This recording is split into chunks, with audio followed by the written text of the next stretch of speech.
Man, Jim Cramer on CNBC totally lost the plot. In a long tirade, he called for the military to run government-enforced mandatory vaccinations.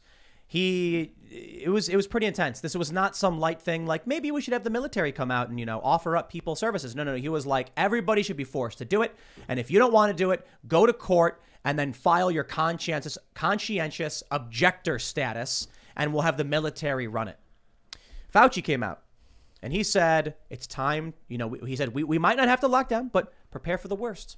When asked, he said, we're going to have lockdowns. Don't worry, it'll be temporary. And Joe Biden said, lockdowns will not be necessary for now if everyone gets the vaccine and wears their masks.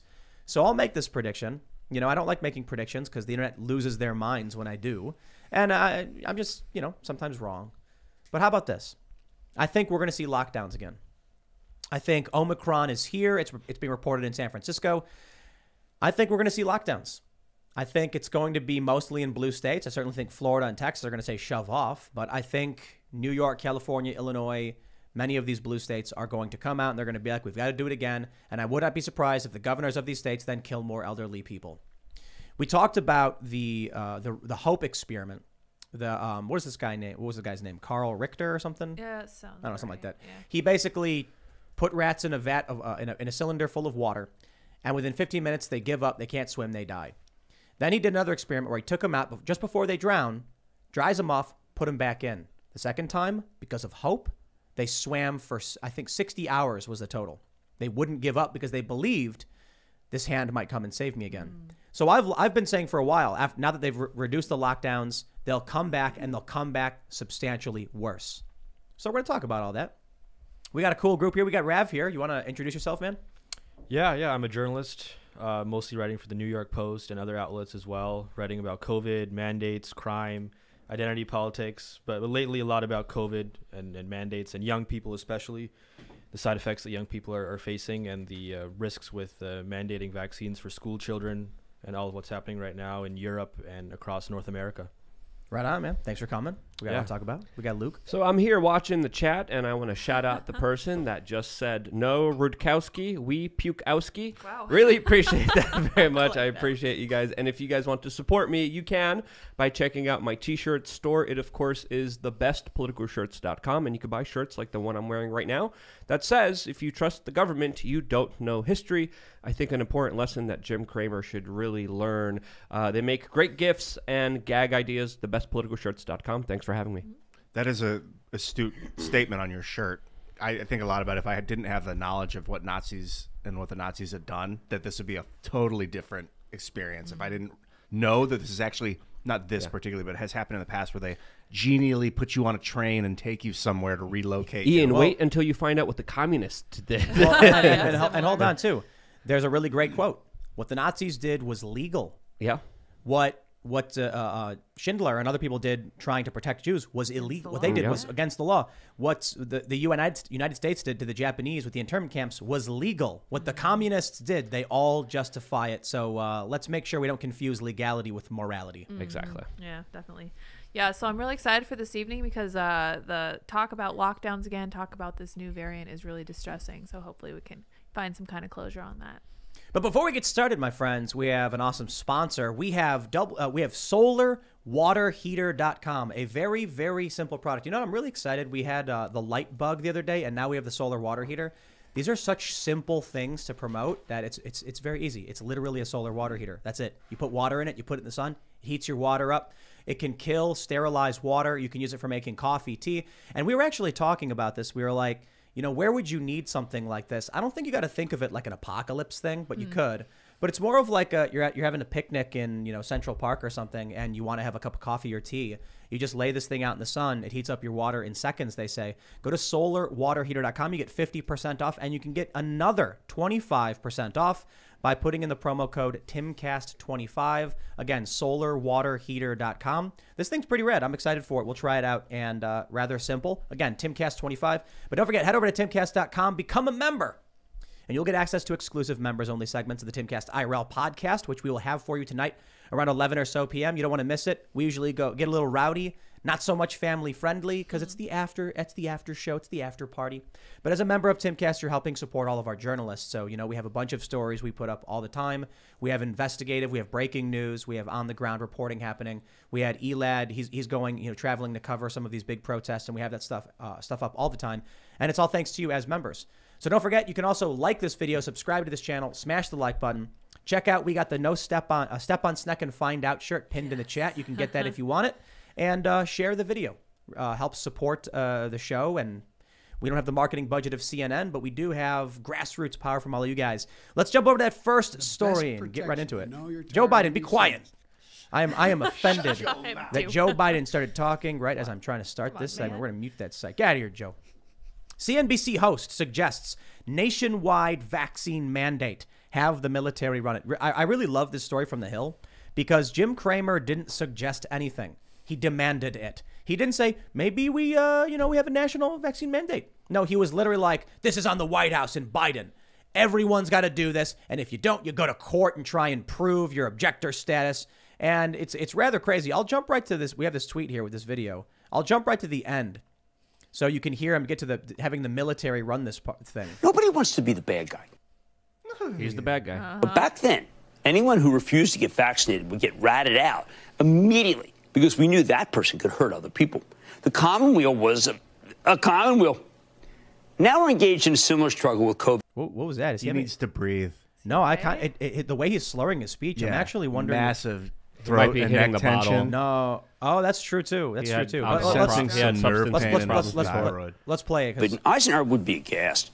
We have immunocompromised people who are incubators for every variant to come, walking around lawfully unvaccinated? That's psychotic. We have companies that have tried hard to get people vaccinated and now backing down. We have governors who want to be president by grandstanding on a foolish states' right issue, the right to get sick, get other people sick. So it's time to admit that we have to go to war against COVID. Require vaccination universally. Have the military run it. If you don't want to get vaccinated, you better be ready to prove your conscientious objector status in court. I got to say, he's slurring pretty crazy. Yeah, that's like not that. I mean, totally as an aside, like I'm not trying to say this disrespectfully. That weird circular wheel. What was he saying? I don't know, I dude. don't know. Compared to 2 years ago, that you're totally right. I haven't watched him in a long time. And he's reading a teleprompter. But the way he said objector, I feel like I gotta be honest. I'm gonna be honest. I thought he was having a stroke. No joke. Like the way he started slurring and like losing it. But anyway, to the point of his politics. A bunch of crazy stuff.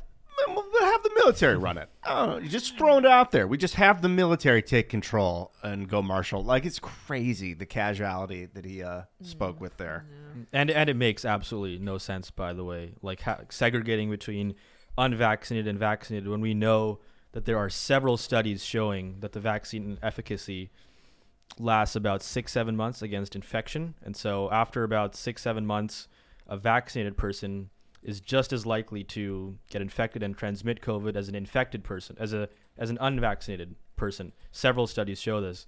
So mandating the stuff makes no sense because then you're going to have a group of people that has the same level of infection and transmission rates after a certain amount of months. So it's just a matter of buying us time. So, I mean, obviously you've been talking about boosters for a long time. And it's weird because you have, like, there was a period where if you said the efficacy was waning, you'd get banned on social media. Dave Rubin being a great example where he tweeted out, it's not working the way they promised, and sooner or later they're going to call for boosters. And he got suspended on Twitter for it.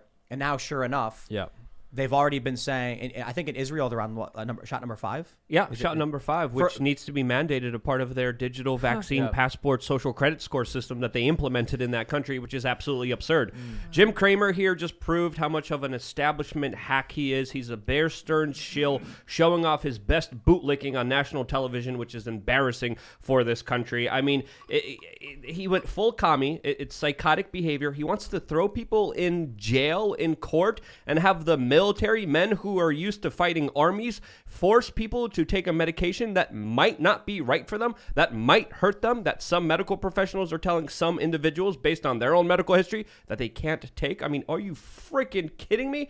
And again, Jim Cramer, maybe, I don't know, maybe he was trying to boost up big pharma stocks by doing this. I don't know what he was thinking, but I don't trust this man's financial advice, especially when it came to Bear Stearns. I didn't trust his financial advice when it came to Bitcoin, when he announced he sold most of his Bitcoin on June 21st of this year. Bitcoin was about $32,000. Bitcoin right now is about $57,000. So his financial advice hasn't been there. His social critique and political involvement now is full fascistic and as dangerous as it is stupid, in my opinion. Maybe you're right. I mean, so Jim Cramer's show is like stock show. He talks about finances. Yeah. We got the story from Barron's. This is from today. Moderna stock tanks after losing a patent dispute. Here's what comes next. I don't really care what comes next. Moderna dropped 10%. Now, this is today. That speech he gave was from Monday.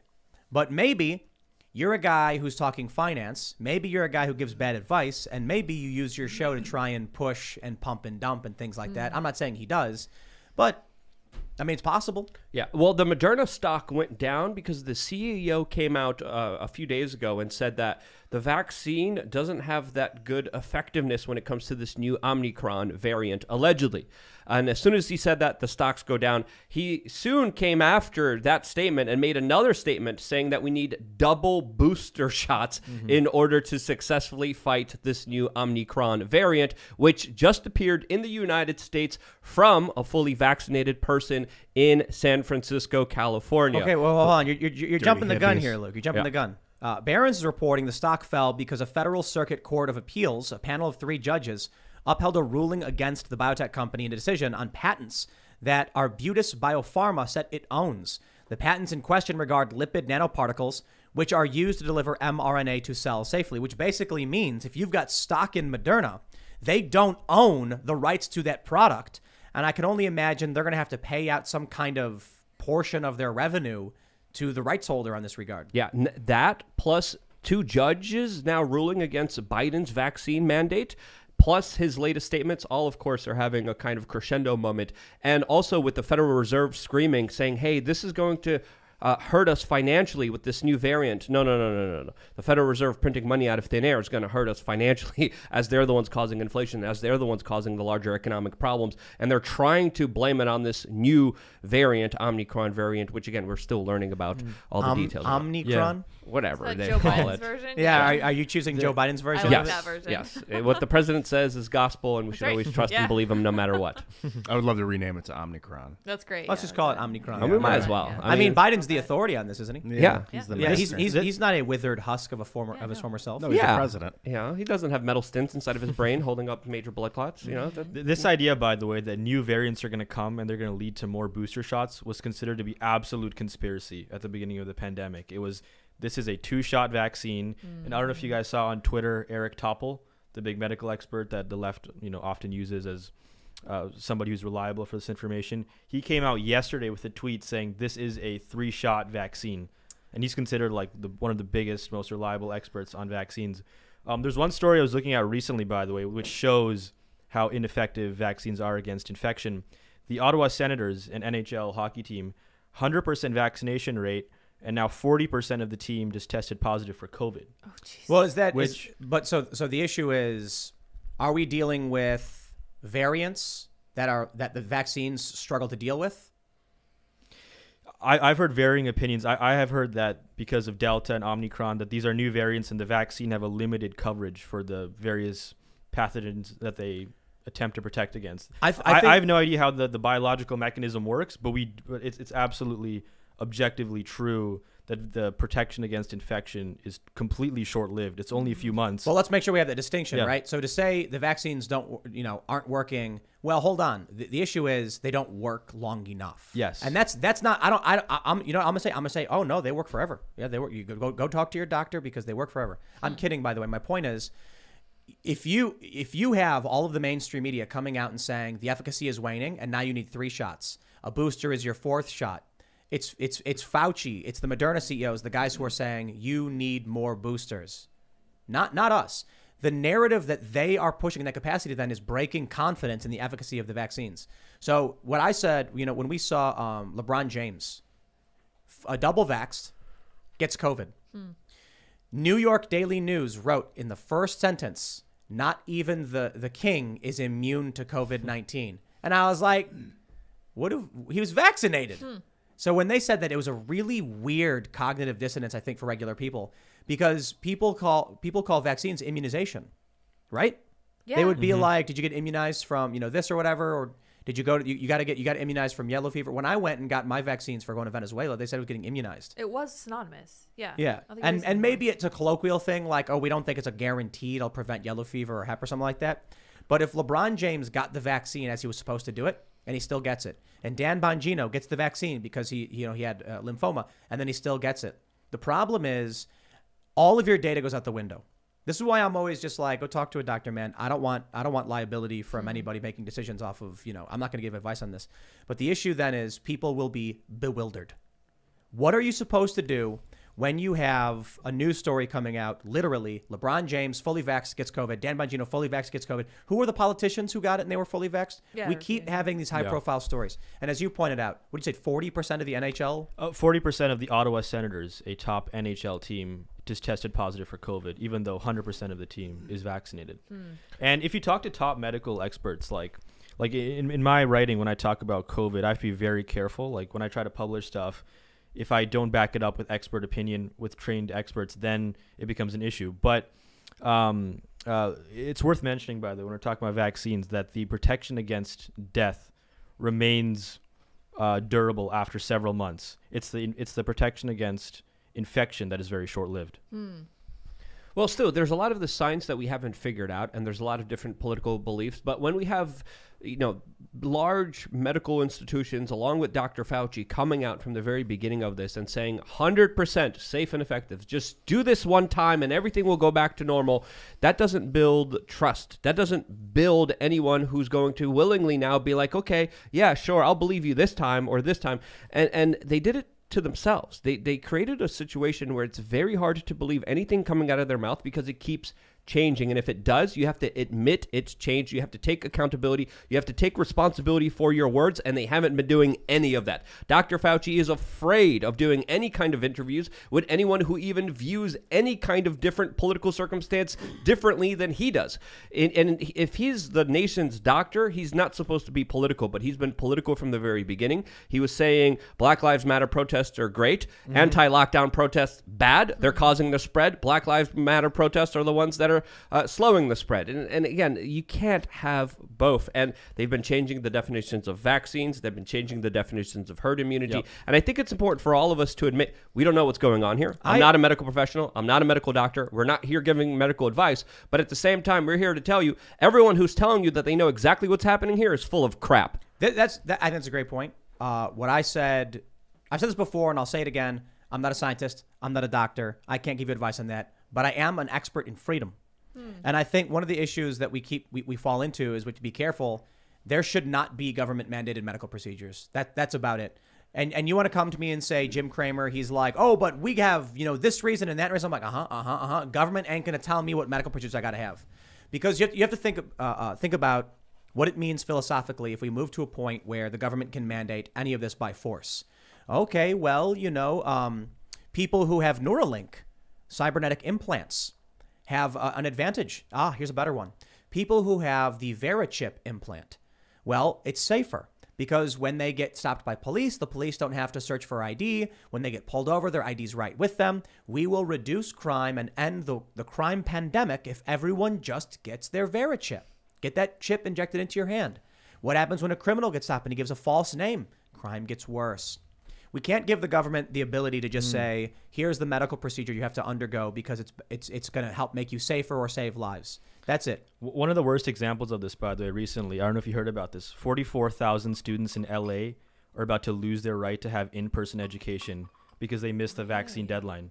Yeah, in Los Angeles, the LA Times reported on this. 44,000 students now are about to move to online schooling only because they didn't get vaccinated. That sounds like a great reset. Huh. Stopping people from going in person. And let's talk about, Okay, so this is where we are in the United States with Jim Cramer saying we want, he wants the military to enforce this. So let's talk about what that'll look like. And the biggest thing you need to be worried about, my friends, are the propagandists. I can only tell you this. We use a wonderful little product called NewsGuard. And I've been criticized for using it because who funds it, Luke? Bill Gates. Bill Gates. Oh, heavens. Bill Gates provides funding. It's through Microsoft, right? Or is it him directly? I'm not sure. I don't I think really it's fact check Microsoft. that. So I use this on purpose as sort of to make a point. If I use a news source that makes a claim and then I highlight that claim and you accuse me of being fake news, I just say, oh, don't look at me. Ask Bill Gates, right? Uh-oh. Are they the conspiracy theorists now? Here's a story we have from The Guardian. Northern Territory police arrest 3 people who escaped from Howard Springs COVID quarantine facility. Trio allegedly jumped the fence at the open air center near Darwin early on Wednesday. You want to know what the best part is? Do you know what the name of the do you know what type of facility the Howard Springs facility is? It's like a No. Give me the exact statement. No hyperbole. Literally, what is the Howard Springs facility? Anybody? summer camp. Literal, not made up. Come on. I don't know. What has the Australian government called it? You guys don't know this? No. Nope. Got nothing. No. They call it a quarantine camp. I didn't think that was very difficult, but I guess you guys didn't know. I don't know. They're now calling it the Center for National Resilience. What? Police and staff at the Center for National Resilience. Oh, I'm sorry. That's probably, I probably got that wrong. Okay. That's probably just where they're doing the investigation from. The police and staff at the Center for National Resilience are currently confirming the absconders' identities prior to releasing further information. They say it's a large open-air facility for quarantining people. The alleged escape, the absconders. So there are people being brought to these facilities voluntarily? Uh-huh. Is it voluntary? Do we know? Well, But they're then- not able to leave voluntarily, apparently. It doesn't look voluntarily. Yeah. If they have to escape, then there's not a voluntary exit strategy. Well, that I know of. Yeah. So let's get into the propagandists. This one's a little too personal for me. I've been harping on this for a minute, but I want to make this very concise for you guys so you can understand what's going on in Australia. I have these series of tweets that break down what's happening in Australia very simply. I said, don't forget, if the chief minister says you can't leave your home even to get food, thanks the army for their trucks used to transport COVID suspects, and you get arrested if you try to leave the camp, Jesse Singal and Quillette say it's a conspiracy theory. So here we go. Here's one article. Under that lockdown, residents could only leave home for 5 reasons, including essential shopping, essential work, providing or receiving care, exercise, and obtaining medical treatment. Gunner has announced Binjari and Rockhole residents now cannot leave their homes unless for medical reasons or in an emergency. That means you can't leave for food. We have this from Grabian. Chief Minister Gunner. The army is now transferring positive COVID cases and contacts in Northern Territory, Australia, to quarantine camps by army trucks. And finally, NT police arrest 3 people who escaped from Howard Springs COVID quarantine facility. The propaganda and those supporting the state narrative in this regard is probably the scariest thing to me, because what ended up happening today was Jesse Singal wrote this entirely fabricated story about me, claiming that I was like a conspiracy theorist or something, based on my tweets, literally quoting abc.net.au, which is to say 38 people were transported by army truck to the quarantine facilities. I never said with guns drawn or by force or anything like that. He then writes this big article that's completely fake, seemingly just to kind of discredit me. Now, of course, I know that's personal, and I take emotional issue with it. But I decided to put together these 3 sources, which I included the links to all of these stories on Twitter. And surprise, surprise, many people didn't know this was real. So a lot of people engaging in the Twitter spat I had with Jesse see these 3 stories, and their response immediately was, no way that's real. Because if you read these propaganda stories from like Quillette or Jesse, you'd think I made it up. When in fact, it's all NewsGuard certified sources. In Australia, they have police and military setting up checkpoints and locking down people in their homes. The chief minister has said, you cannot leave your home for these reasons, for the normal lockdown reasons, meaning no food. He then said, I'd like to thank the prime minister for the ADF personnel and army trucks to transport the COVID cases and the suspected cases and close contacts to the Howard Springs facility. All of that was said from his mouth. I feel like Coolette is kind of going the way of the mainstream media, which is a little bit troubling. And I think it's a really good reminder that we need to be incredibly critical of all of our sources, even if we think that they're mostly or some percentage in agreement with us ideologically. It's also pretty terrifying what's happening in Australia, where the government previously disarmed the citizenry. Very interestingly, no one's really bringing up how gun confiscation worked really well in Australia anymore. I remember hearing about that a few months ago. I don't hear about that right now. Look. Ain't nobody in Australia would take up arms against what's going on. Probably, but still, I think it's a factor worth considering here. But when it came to these three escapees, I remember seeing a news report showing how police officers were closing down roads and inspecting every single vehicle, searching everyone's cars to make sure that no one was hiding, trying to make these people get away from the larger area. So they caught these people. But this is again absolutely huge powers that the government is granting itself in the name of a tragedy that of course has historically gone down with people exploiting really bad events for their own personal powers. And the powers that they have in Australia, I mean, the authorities there have rushed through laws that give them the ability to control people's social media accounts, to hack their accounts, to see everything that they're doing, to deny them the ability to be able to walk into businesses, heavy fines for not wearing a mask, heavy fines for going to protests, jail time for people organizing protests. And when you're seeing human rights eviscerated to such extent where you can't even voice an opinion against the government without having the government knocking on your door saying, we want to control your social media. We now have the ability to post as you when we want. We have the ability to know every little detail about your life. That is a dangerous power that you have given the government that, of course, it routinely, historically, always abuses. I want to give a special shout out to Quillette and to Jesse Singal too, because if there's one thing they accomplished in making up fake stories about me or lying, is that they've just gotten me to cover the issue in greater detail more and more. I love it. So, I mean, it was initially, I tweeted concentration camp in reference to Howard Springs as kind of like a jokey, trolly thing. And Claire decided to go nuts on it. So I doubled down. And now we're at the point where I've covered this in great detail, and it's only getting worse. Now there's manhunts for people who are escaping from this quarantine facility. Yeah. Seems nice. And Jesse decides to write a completely fabricated narrative about me based on a tweet without doing any research. That's the funniest thing about it.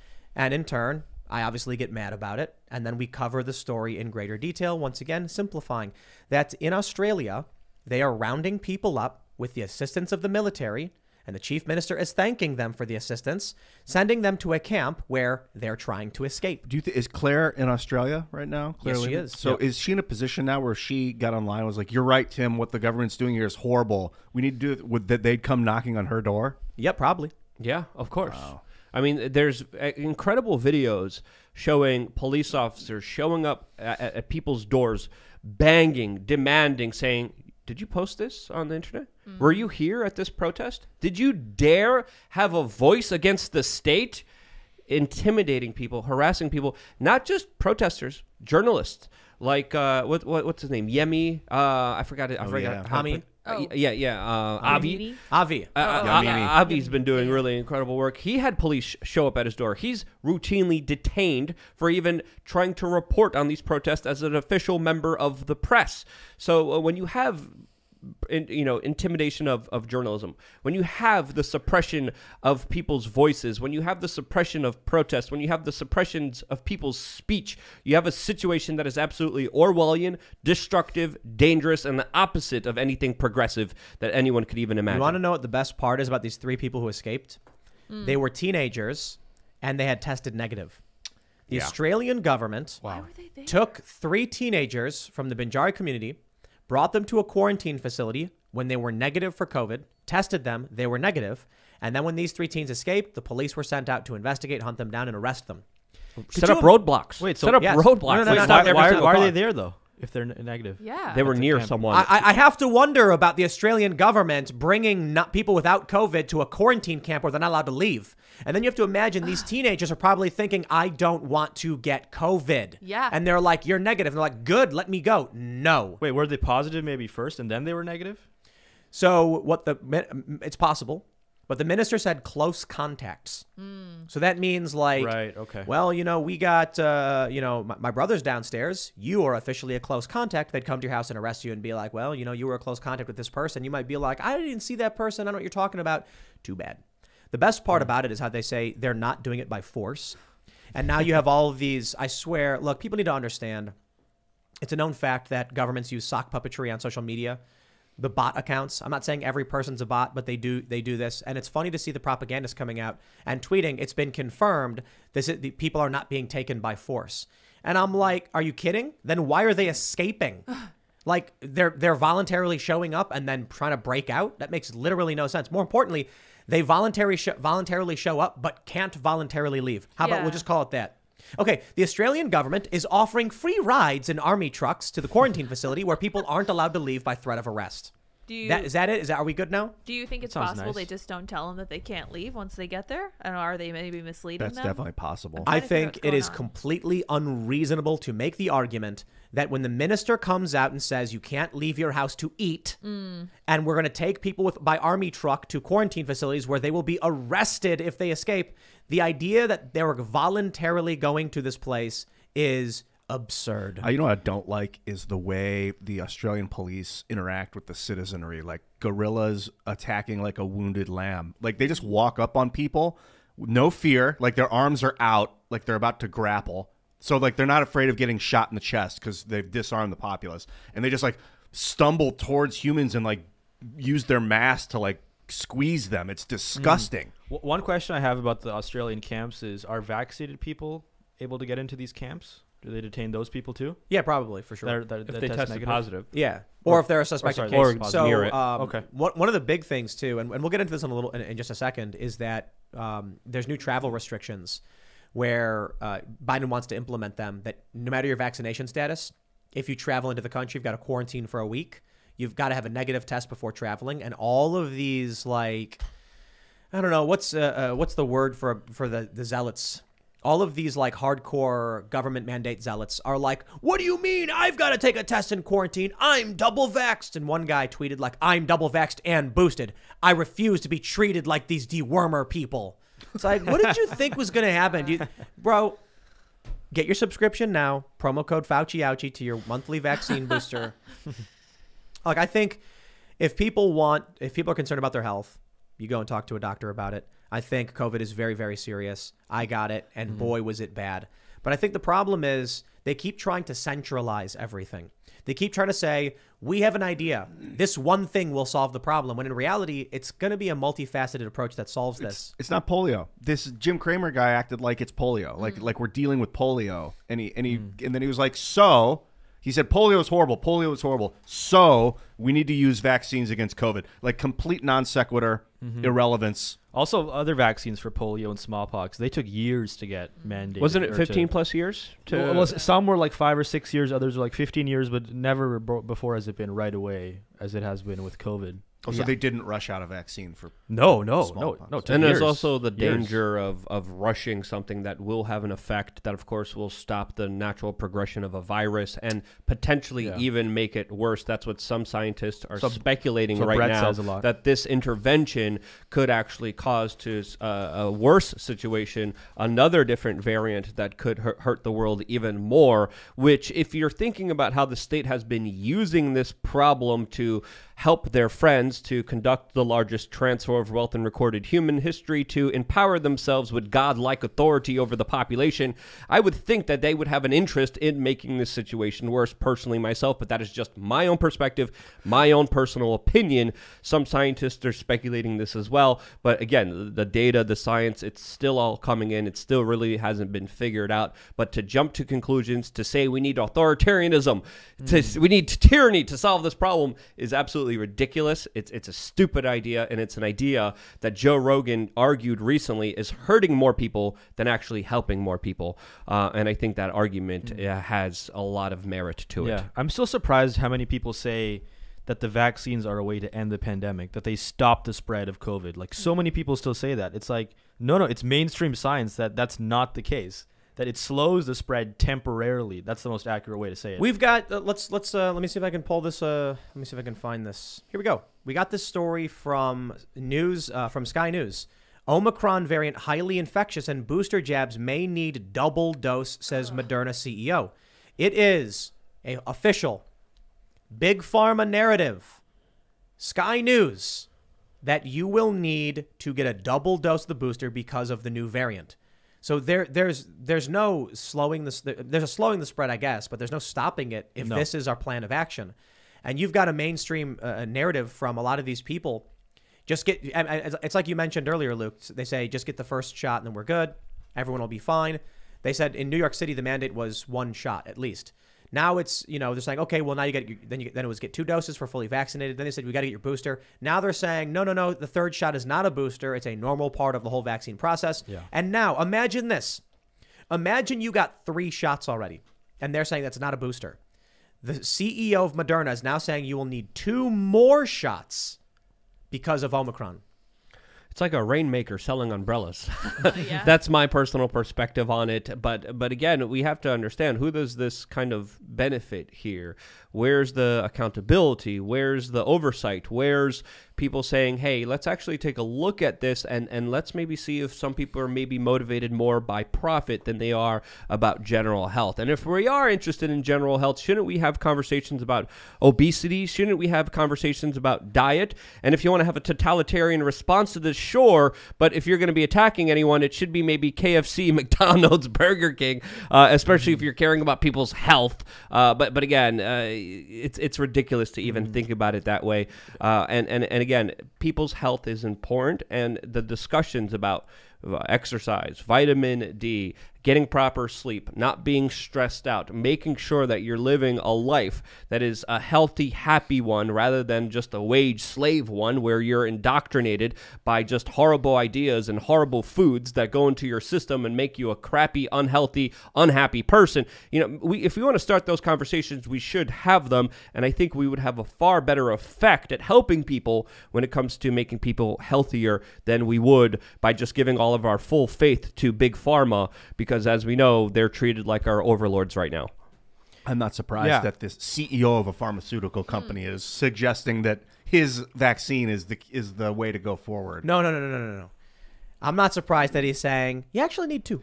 Yeah, okay. I'm a window maker, and have you considered putting 2 windows in the same place? The people, when there's a health crisis, you don't want to be looking to your pharmaceutical CEOs for the way forward necessarily. Why do we sound like such leftists? Yeah.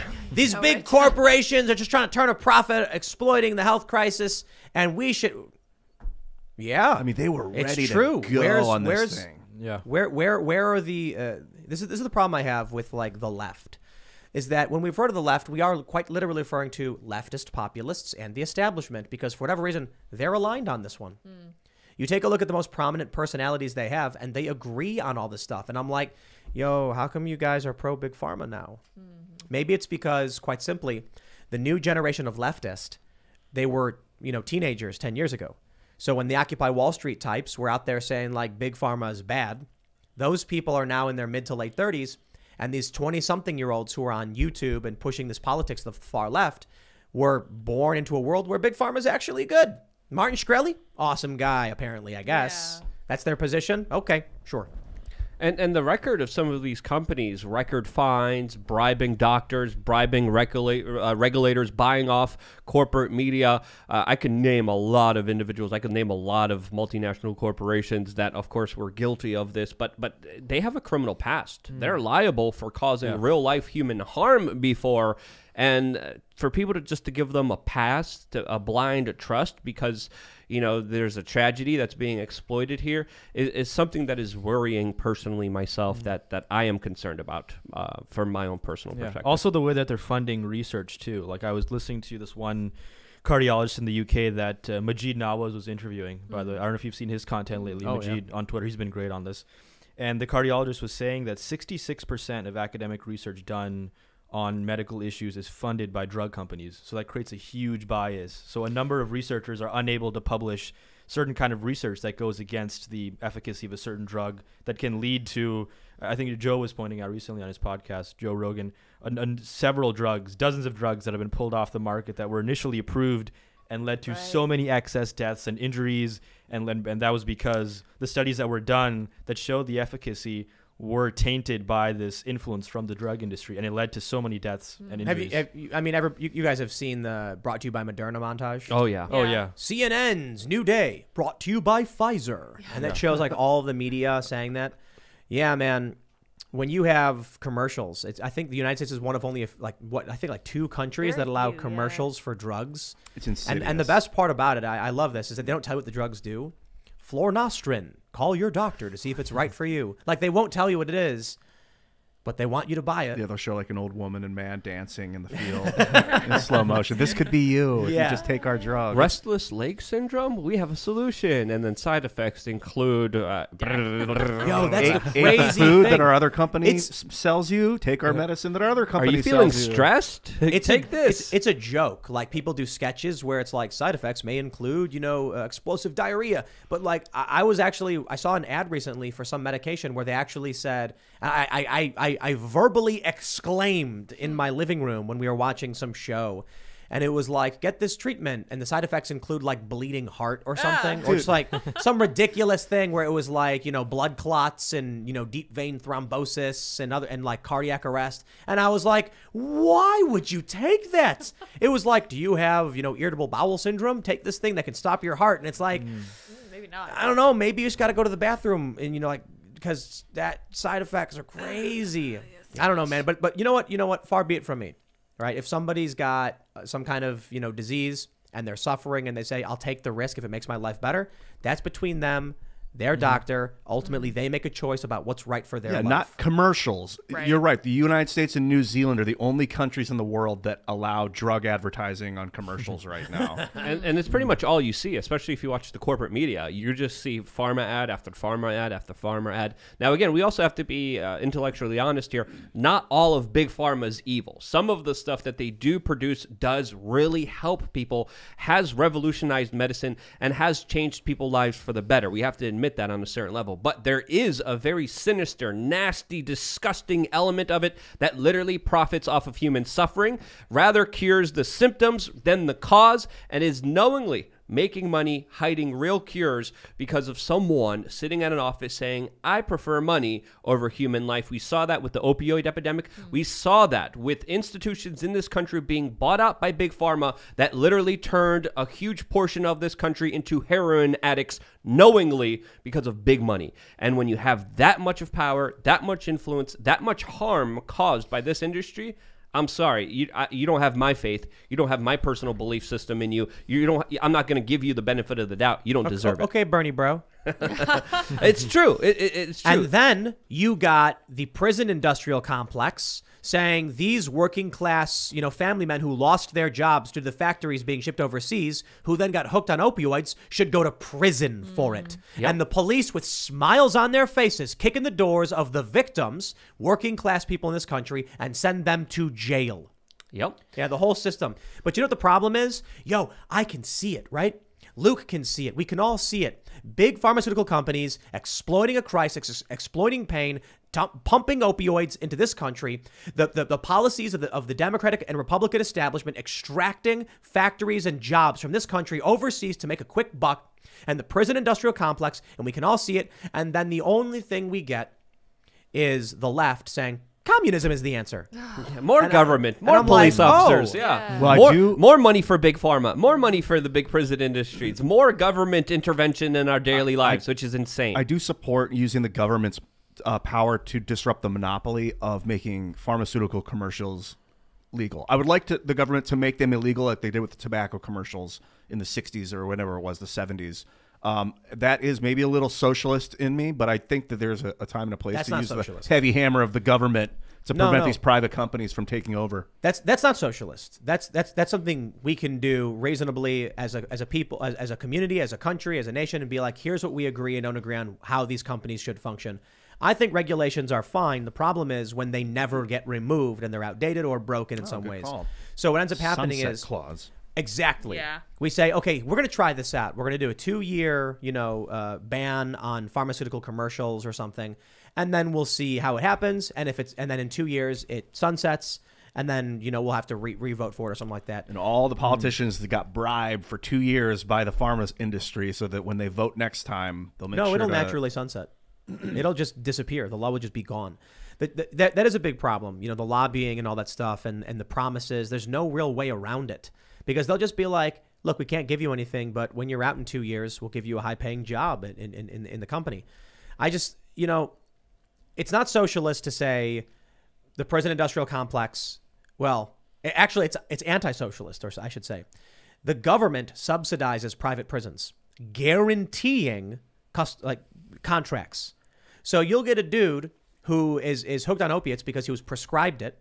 They get addicted, where they're in extreme pain. They don't get any more. The doctor says, no, you're cut off, and they become desperate. They go through withdrawals, and they could die from this. And so then they seek out non-legal methods for obtaining this to help themselves. Then they go to prison. And the government says, we got no issue with that. Private prison system, here's somebody to throw into the machine, and we will pay you for it. And what's happening is our tax dollars are paying for a broken machine that is not helping these people, that is only incentivizing this. So I'll tell you this, that's not capitalism. That's more akin to communism and socialism than capitalism. The problem is, first of all, most conservatives don't talk about this. They don't seem to care. Private prisons is not a big issue for them. Trump wasn't, interested in prison reform. But when the left brings it up, they're like, this is a problem of capitalism. And I'm like, what about the government taking the money from the people by force to fund these corrupt prison systems is capitalism? And creating absurd laws that put innocent people that didn't harm anyone behind in jail. I mean, that absolutely makes no sense. I think a perfect meme that I saw that represents the larger ideas that you're trying to get across here, Tim, was a protester screaming that we need more government. And then there was a full-on riot cop with pepper spraying her in the face. Nice. And then the pepper spray was more government. And she was getting all of it. Because, again, you look at this kind of reciprocal cycle. They create all these stupid laws that create victimless crimes that put people in jail when they shouldn't be there. They come out worse criminals. They come out destroyed. They come out without having their rights. They come out without a sense of decency. They come out in a situation where they can't even probably get a job in most places. It's not always the case, but again, they create a situation that incentivizes some of the worst behavior in this world, and then we're asking ourselves, why do we have one of the largest prison populations?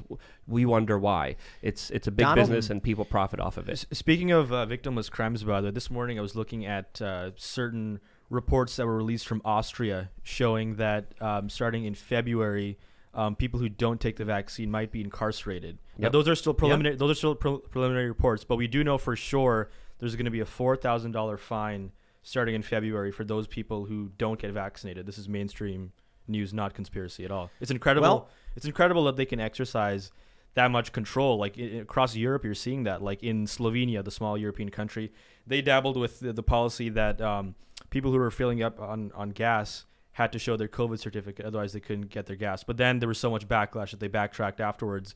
But looking at Austria, the Czech Republic, Lithuania, and I believe Berlin, Germany as well, are considering mandatory vaccination, otherwise paying fines or even incarceration. It's crazy.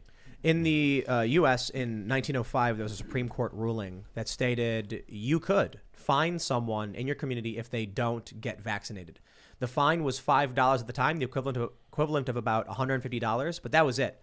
That's the argument used by many of these leftists to say, see, we've always had vax mandates. And I'm like, yeah, I guess, but they were never able, my understanding is they weren't able to collect the money from him. That was the issue. He sued. He's like, I ain't paying you. You can't do anything about it. So, I mean, sure, I guess you can argue, you can fine someone, but they can still say no. The ultimate issue was that they could try to compel you to do it, but ultimately could not force the needle into your arm. Now, the narrative from the left is like, we've always had vax mandates. What about schools? And it's like, you can choose not to go to the school. You can choose to move your kids. You can get a medical exemption or religious exemption. Now, they're outright saying, like Jim Cramer, just have the military mandate it. And in Australia, look, I think it's fair to say the Australian press and all these people are lying through their teeth. And at this point, I would actually say that's in my opinion, circumstantial evidence to suggest everything we think about what's going on in Australia is probably a lot worse than it is. They admit they arrest 3 teenagers from escaping from the quarantine facility. Okay, if that's the case, and Claire Lehman and whoever else wants to argue that they're international arrival bungalows where people like hot babes are sunbathing, but then they'll also tell us you'll be arrested if you escape, I can only assume that it's substantially worse. They're probably just flogging people in their rooms. I'm kidding, by the way. I really don't think they're doing that. But if we know they're lying about everything, why would I even just give them the benefit of the doubt in any capacity?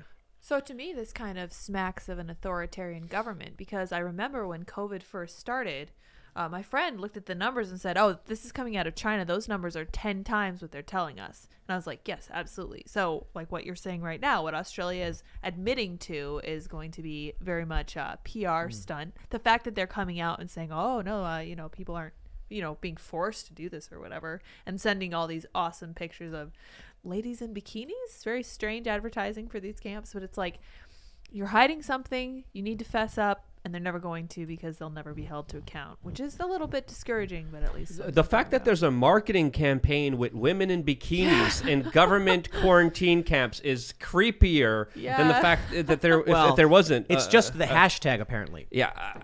But the fact that people are collecting these and making articles and making stories about this, justifying this bigger power grab by government and not trying to hold the government accountable, not even talking about personal responsibility, is absolutely worrying. And we're seeing a lot of crazy stuff happening in Europe. Greece just made the vaccine mandatory for everyone over the age of 60. It's pretty much mandatory in Italy already. It's pretty much mandatory in France, but it's not really implemented because people are not going along with it. But in Italy right now, you can't board a plane. You can't board a bus. You can't board any kind of public transportation. You can't have any job, public or private, if you don't go through the government compliance and you get their approval and you get a paper saying, hey, I'm okay with being able to, bow down to government. Then you could actually do all of those things, which is ridiculous. Let's bring it back from Europe and Australia here to the United States. We have the story from the Huffington Post. Excellent source of news. I'm being sarcastic, by the way. Fauci says Omicron may not be big deal, but U.S. should prepare for the worst. He said the COVID-19 variant will inevitably come to the U.S. if it's not already here, and warned that it's going to have an advantage in transmissibility. It will never end. He says this is a clarion call, as far as I'm concerned, of saying, let's put aside all of these differences that we have and say, if you're not vaccinated, get vaccinated. If you're fully vaccinated, get boosted, and get the children vaccinated also. What? Fauci, director of National Institute, NIAID, said that though there is still much that is unknown about Omicron, it's actually Omicron, but we're making fun of Joe Biden, just so you know. Vaccines offer a proven level of protection. They say, a level of protection. Sure. But that's why he's saying get boosted, because the efficacy has waned. As we already mentioned in a previous segment, the Moderna CEO says you got to get 2. So it will likely turn into more than that. Quote, it may not be as good as protecting against initial infection, but it has a very important impact on diminishing the likelihood that you're going to get a severe outcome from it. I don't know. Ask Dan Bongino. He said he got a really bad, reaction from it, and he's double vaxxed. Yeah. Well, here we go. SF Gate reports. San Francisco reports first U.S. Omicron case. Symptoms very mild. All right, very mild is good. But prepare for the worst, says Fauci. What's the worst? Well, I can imagine for most people the worst would be a lockdown. Right? Yes, destroying it's whatever each person wants to imagine. It's their own terror. It's their own fear. He's putting people in a state of fear. Prepare for the worst possible thing you can think of. The best fear that the government could have is the fear of the unknown. And the more kind of unknown this is, the more people's imagination plays on the best of them, including the larger guilt trips, the emotional manipulation, the trauma-based mind control, I like to call it, is essentially what people are going through. Fauci, by the way, was also joined by Obama yesterday, and they did a surprise visit at a D.C. elementary school. And they were meeting students and encouraging them to get the vaccine and congratulating the children who did get the vaccine. I think parents should be talking to doctors. And I'm really, what irks me about this is that you can't give medical advice on YouTube. Joe Rogan gets slammed in the media for saying his opinion on what he received. Joe Rogan does a video where he's like, here's the things I got. And they're like, bah. And then I do a video, I'm like, here's what I got. Here's my thoughts. And they're like, bah. And then they can come out and say, oh, yeah, we want to encourage you to take all of this stuff. We don't know your medical history or not, but we're going to encourage this particular treatment for you. I'm like, no. We don't play that game. You don't get to argue that you get to advertise your preferred medical treatment, and then everyone else who might bring up their opinion on it gets banned. End of the day, anybody who just blindly goes for any medical procedure without consulting a medical professional they trust and perhaps even getting a second opinion is making a mistake, in my opinion. Did you see what Bill de Blasio was saying to encourage kids to get vaccinated a couple months ago? I think $100. Yeah, $100. And he was saying you can buy a lot of candy with it. You can buy lots. Oh my goodness. It's such a creepy way. That's Look. By the way, with kids, sorry, you want to go ahead? No, I'm just gonna come down right to it and say, we need to stick to the freedom argument, personal liberty, individual choice. Because what's happening is, man, we're just slowly being pulled further and further into the mandates will happen no matter what. Because what happens is every day the media comes out with a new sensational fear-mongering story, a new thing that gets everybody who opposes the mandates arguing about that. We are being dragged leftward. And more commercials about the drugs. That's something I'm thinking about a I'm lot. worried most about young people right now with the vaccine, with mandating it. And I mentioned the 44,000 kids in LA. They're going to start mandating it in more and more schools. More and more kids are going to be kicked out and pushed to online learning where they're not going to have those real interactions that promote growth and in all sorts of ways. But I've interviewed several experts about vaccinating young people, including Dr. Jay Bhattacharya at Stanford, Martin Kulderoff at Harvard, multiple doctors, and they say that the myocarditis signal in young people is especially concerning. According to CDC data, I gave Lydia the link also in the email, in the email. But according to CDC data, the risk is about 1 in 5,000 for young men, specifically in between the ages of like 12 to 20.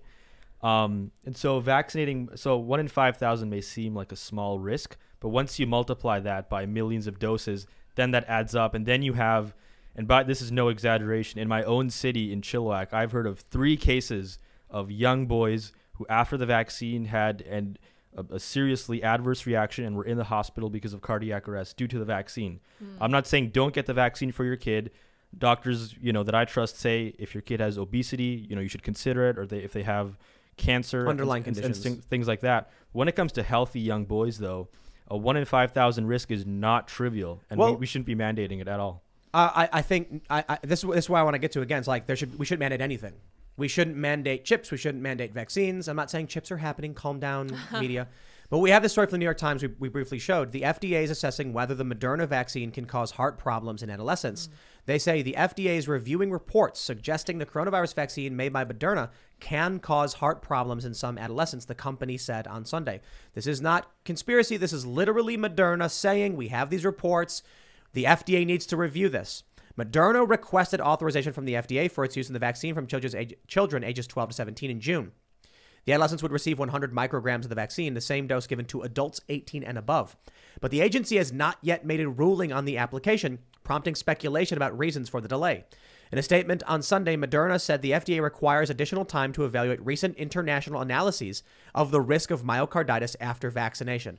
Okay, so if Fauci and Obama want to go to kids and say, go do this, and the FDA is literally like, we're going to review these reports, international reports about myocarditis, it is extremely irresponsible, and this is what pisses me off. I'm not going to recommend anything to anybody, but I certainly think it's fair to point out the New York Times has reported this. This is a month ago. They reported this, and the FDA is going to be evaluating these claims, and these claims exist. Now, by all means, when you talk to your doctor, show them this and make sure you get sound advice. And if you don't trust your doctor, get a better doctor. But the idea that politicians are going to go out and advise people on medical procedures, to me, is just insane. And more importantly, as an expert on freedom, I don't care what you want to mandate. Freedom. There you go. I have a right to my body, my autonomy. And we just had the Supreme Court. We probably should have highlighted this. Supreme Court's basically ending Roe v. Wade. This is the official narrative across the board from left-wing journalists to establishment corporate press that come June, Roe v. Wade will be done. And we'll talk about that in a second. And my attitude is, look, I don't like abortion used as contraception. I don't like the idea in any capacity that a life is being destroyed. But I err on the side of the government ain't got no business in my medical decisions or others. And that means if somebody has a legitimate reason they have to undergo an abortion, I don't think they should have a certificate filled out or have to get approval from the government for a medical procedure their doctor recommends. But it should be through a private doctor. That being said, I feel the exact same way about all the mandates. What pisses me off is that we don't have that consistency among the left. When the right came out and said, okay, my body, my choice, they said, you're liars. We don't believe you. Yeah, also quickly, I want to say about the myocarditis risk. One of the interesting things is that the science doesn't change in terms of risk of myocarditis from country to country, yet the policy is completely different.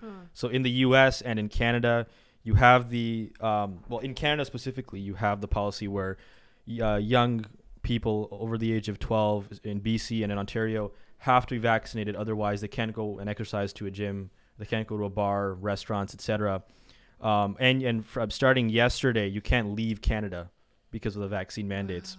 But in other countries, with young people, what they've done is, in many cases, they've suspended the Moderna vaccine because of the higher rates of myocarditis, as that piece was pointing out, by the way. I think I actually, I have this here. Sweden, Denmark, Finland, a number of other countries have paused Moderna. October 8th, CNBC, Nordic countries are restricting the use of Moderna's COVID vaccine. The decision to limit the use of Moderna vaccine centers around concerns it could be linked to cases of myocarditis. So this is, Moderna recognizes it. Yep. The FDA is looking into it. Nordic countries. This is all fact and very. Yep. Also, they're finding that myocarditis is concentrated after the second dose in young men, not with the first as much. And because of that, countries like Hong Kong and the UK are only recommending one dose to young people. So think about that. Other countries who have their own legitimate health authorities are saying young people get one dose, okay? But countries like Canada, you have to get 2 doses. Otherwise, you can't go to the gym. In LA, if you're a young person, you have to get 2 doses. Otherwise, you're going to be kicked out of in-school learning. That's crazy. It's the same fucking science, but totally different public policies. Sorry, was I?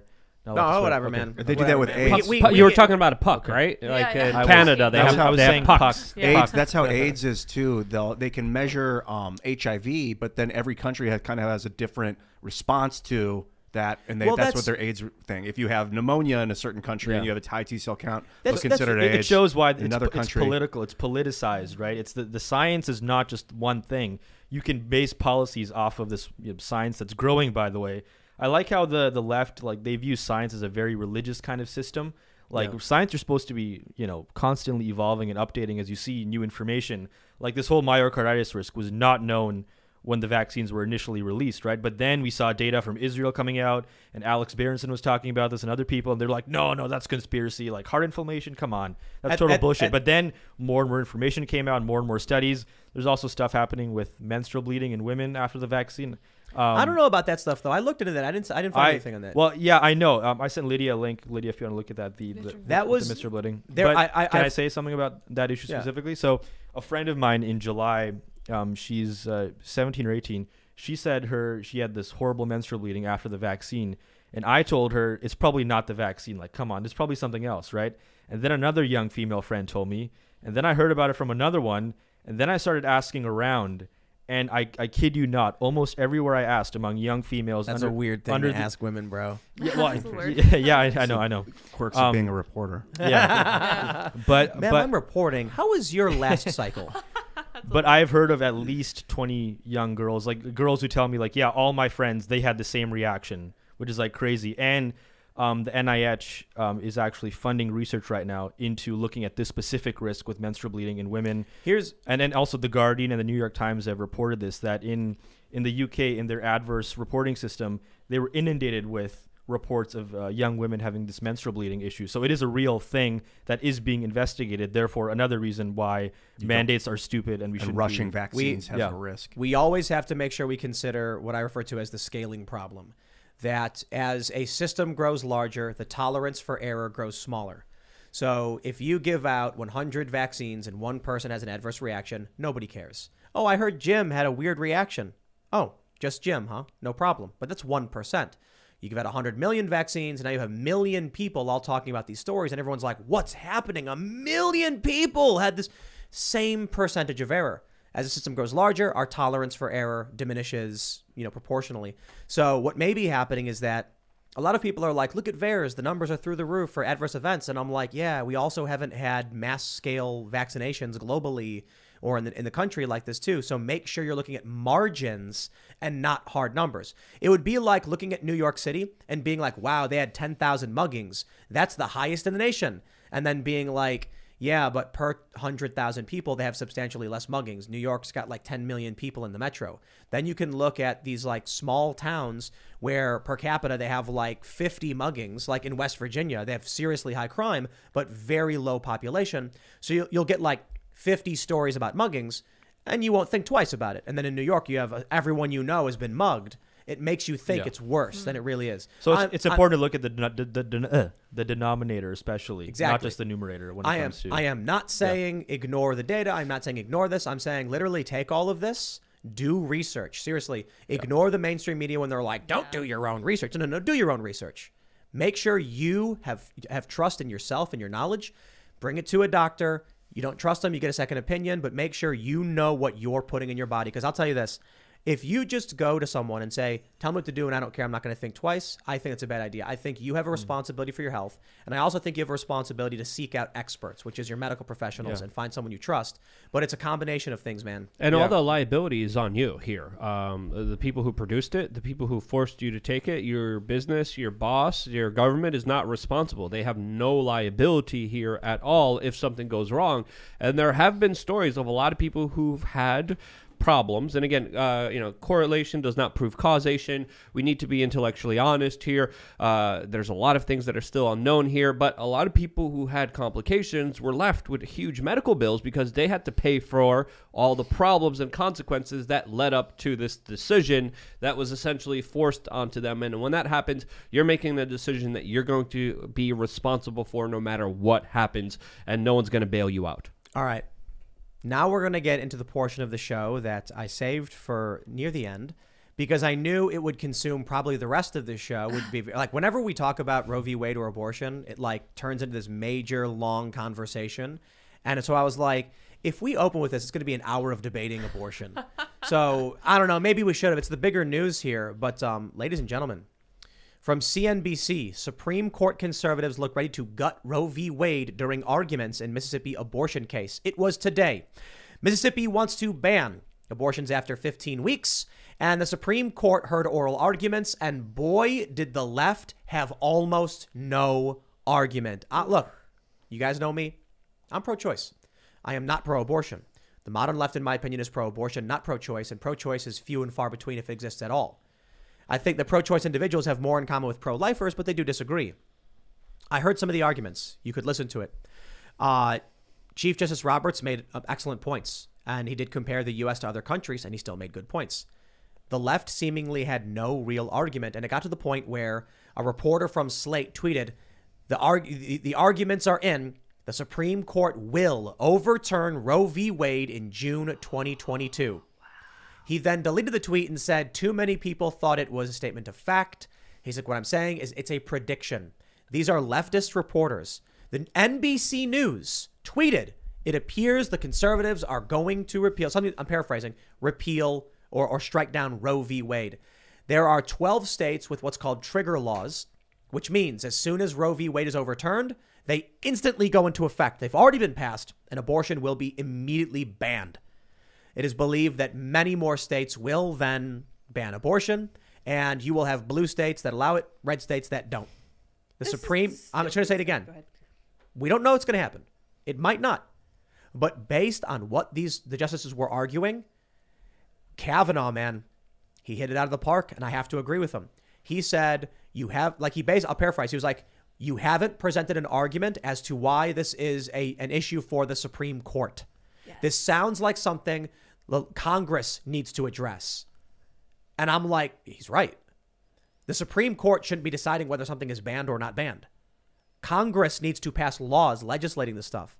On that alone, and also listening to the argument from the Solicitor General, who is like defending Roe v. Wade, she was just saying like the right to abortion is in the 14th Amendment. And I think it was Clarence Thomas who was like, what? I can read the Second Amendment that says something. I can't. I don't know what you're getting at with that. So yeah, this seems like the end. I know Luke was celebrating earlier. I don't know about that. I saw some weird videos on Twitter today of women taking, I think it was abortion pills. Claiming to or doing it. I don't know, but it's such a complicated debate. There's so much emotion involved in this. And I don't think people celebrating abortions is something that is tasteful, to say the least. It's something that was very concerning to see. And, you know, there's different aspects. There's different places where you could be on the spectrum here. And there's of course people arguing that if you do take an abortion, you are killing a life, and therefore you are trampling on somebody else's life. So that's where the argument gets complicated. All right, Luke. So what's your position? I honestly want to do more research into this. I don't want to make a conclusion because it's a question that's very difficult to answer. And not having done enough research on it, I don't feel well versed to espouse any opinions on it, to be completely honest with you. So what you're saying is that you're sitting back as babies are being murdered, and you're okay with that? There's a nice fence that I see here, and No. It's nice to sit on some fences sometimes. There's no fence here. But being honest here, you know, there's things that I believe personally, and there's things I believe the government should be involved in. I don't think the government should be involved in anything. But people are arguing that when you're committing an abortion, you are killing another individual. And that argument is compelling to a lot of people. And I think it should be an argument that should be talked about more. Well, I think cutoff time is important. Like after how many weeks? And I remain hesitantly pro-choice on this issue. I don't really publicly share my opinions on this like Luke here. But I think it's, 12 weeks for when the baby has a heartbeat, I believe. That seems to be potentially a logical cutoff. Like after 12 weeks, then potentially maybe we shouldn't be able to, or maybe a bit after that. I don't know. But it's a matter of having a reasonable cutoff point, which we can debate about. I know Luke's trying to be careful here, but the reason is before the show, he actually confirmed to me he's pro-death. Not actually pro-life at all. He's like, send them all to the camps, to the gulags. There's no fence on this issue. It's one of the hardest issues ethically. Yeah. But I was reading a lot about Roe v. Wade and the initial rulings. Basically, the idea is, it's insanely complicated. You can't. What they're saying is they don't want you to be able to abort after the fetus is viable, because at that point you're dealing with a self-sustaining, independent life. Before that, the baby is not able to live outside. So how many weeks are we talking? 24 on. And I guess initially, during the initial arguments on Roe v. Wade, it was like 26 and beyond was viable. And now with medical technology, it's gone on 24. Yeah. And so, pro-lifers are basically like, don't abort for any reason. And what's happening now in Mississippi is they're saying after 15 weeks, you can't get an abortion. John Roberts was talking to her name. What's her name? I can't remember her name. The Solicitor General. And he was like, if you're talking about the issue of choice, I don't understand how 15 weeks is not adequate time to make a choice. And she did not have an argument. And he brought up European countries. He said in many European countries, they have, less time than we do. And then she lied and said, no, they allow abortion up to the point of viability. That's not true. And it's not true at all. Yeah, Europe is actually very strict. I think 12 weeks much in more Europe. so than the US. Why have they chosen 15, by the way, here? What's the rationale behind 15? That's the heartbeat, right? Yeah, I think so. 15 is around the time. 15, 16 is around the time a heartbeat is detectable. I thought it was 12 for heartbeat, but maybe you're right. I think it's also important for people to distinguish what they believe personally and what would they rather have the government do. Personally, I'm not a fan of government. But personally, if I had a situation where, I was potentially having a child, I would do everything in my power to have that child, and I would do everything to make sure that there wasn't an abortion. Personally, speaking from my own personal perspective, so that's what I would do. There's an interesting argument in this whole debate that basically came up, and it's if a woman is pregnant with a baby and the baby is not able to sustain itself, then I don't think it's the state's right to determine that someone has to share their body with someone else. But the issue for me is if a woman has to go to a doctor and the doctor says something like, look, you've got this, problem, it's a serious health issue and it could kill both of you, and we're worried about this. Understanding the argument, because I've talked to Seamus from Freedom Tombs a lot about this a lot. He's like, doctors can be wrong about that and often will pressure towards abortion. But aside, that argument aside, If this woman has a serious medical issue, it's traumatizing, it's serious, I don't like the idea that she goes to the government and seeks out approval or paperwork. However, if we're at a certain point where on average the baby is viable, you are now asking to terminate a sustainable life form. You are now saying to the government, I would like to kill this life. Okay, at that point, I think it's even absurd that you can go to the government, request termination of someone else. If the baby can live outside the womb, then I don't understand why we don't just say, okay, well, we're going to take the baby out of the womb and let it live. Well, what is life? I mean, just lay there in a cradle until it starves to death, or are we having someone take care of it? They put it in the premature baby incubation. Someone's got to feed it and take care of it. Someone's got to start mothering it immediately when it's removed from the womb. These are tough moral questions, Ian. What's the alternative? We say we have this baby. We have let's say you have a 9-month, a full-term baby, fresh out of the womb, and then you're like, well, who's going to feed it? Yeah, I won't. So what do you do? No, there's also a lot of people who can't have children and wish they can have children, and they wish they could adopt, but our adoption system is absolutely crazy to the point where many Americans are literally going to China and Russia in order to get babies there, because the process is so much easier and simpler to do it over there than to jump through all the government hoops here in the United States that actively intervenes and some would argue prevents people from being able to adopt children here in the United States. So there's also arguments for that as well. And again, this is a very difficult discussion, a lot of emotion here. Life, how does it begin? I mean, life begins at conception. End of story. Life is precious in my opinion, and should be preserved at all costs. This is a very sensitive issue. And we already got a super chat where they're like, long story short, Tim's hypocritical for opposing the death penalty, but for being pro-choice. I am pro-abortion. Right. I think killing is wrong. I think using abortion as contraception is disgusting.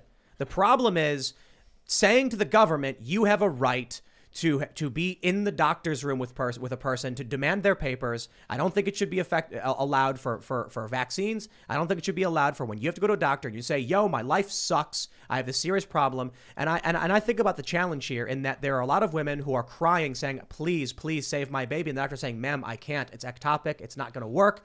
And then he's like, now, in order to save you, fill out this government form and go talk to your local politician about why this is what you need to do. I don't like the idea of the government being involved in that. I certainly despise to a great degree that people abuse the system to be like, accidentally got pregnant. Instead of using birth control, I'll just kill it. That's screwed up. That's bad and wrong. And then I sit there like with my head shaking, like, how do you reconcile this?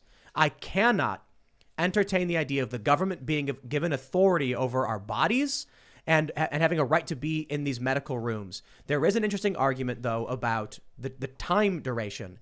There's no middle ground here. This is the challenge here. I think killing is wrong. I think there are certain circumstances where you have to, and it's unfortunate. Kyle Rittenhouse shouldn't have had to kill the people he did, but he was defending himself. And I don't think he should go to prison for it. And I wish those people didn't lose their lives, no matter how awful they are. Sometimes you have no choice. If there is a woman who has a serious medical issue, a legitimate one, I'm not talking about stupid lies or arguments or whatever. I'm talking about legitimate, like, yo, the heart is busted up and it's not going to survive and it might kill you too. And the mother is crying, begging for help, saying, please don't let this be true. And now she's got to go to the government for approval. Man, screw that. I'm not all about that.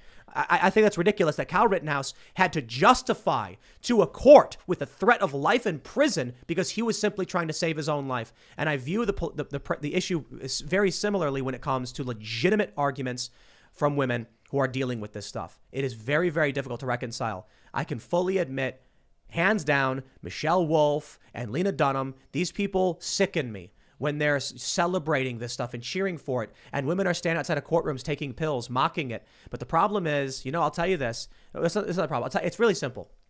A pro-choice position is ridiculously close to the pro-lifers. Mm-hmm. They're both saying, man, we really hate this. And the pro-lifers are like, well, we don't want there to be any excuse for why they're going to get away with doing this. And many of the pro-choicers, the legitimate ones, are like, man, but getting the government involved. And then you have the pro-abortion people, which is the modern mainstream left, and they're celebrating this trash. So look, I don't want the death penalty. I don't want abortions. I recognize sometimes people die. I recognize sometimes there are abortions. I don't have all the answers morally, but I just don't like the government getting involved in people's business.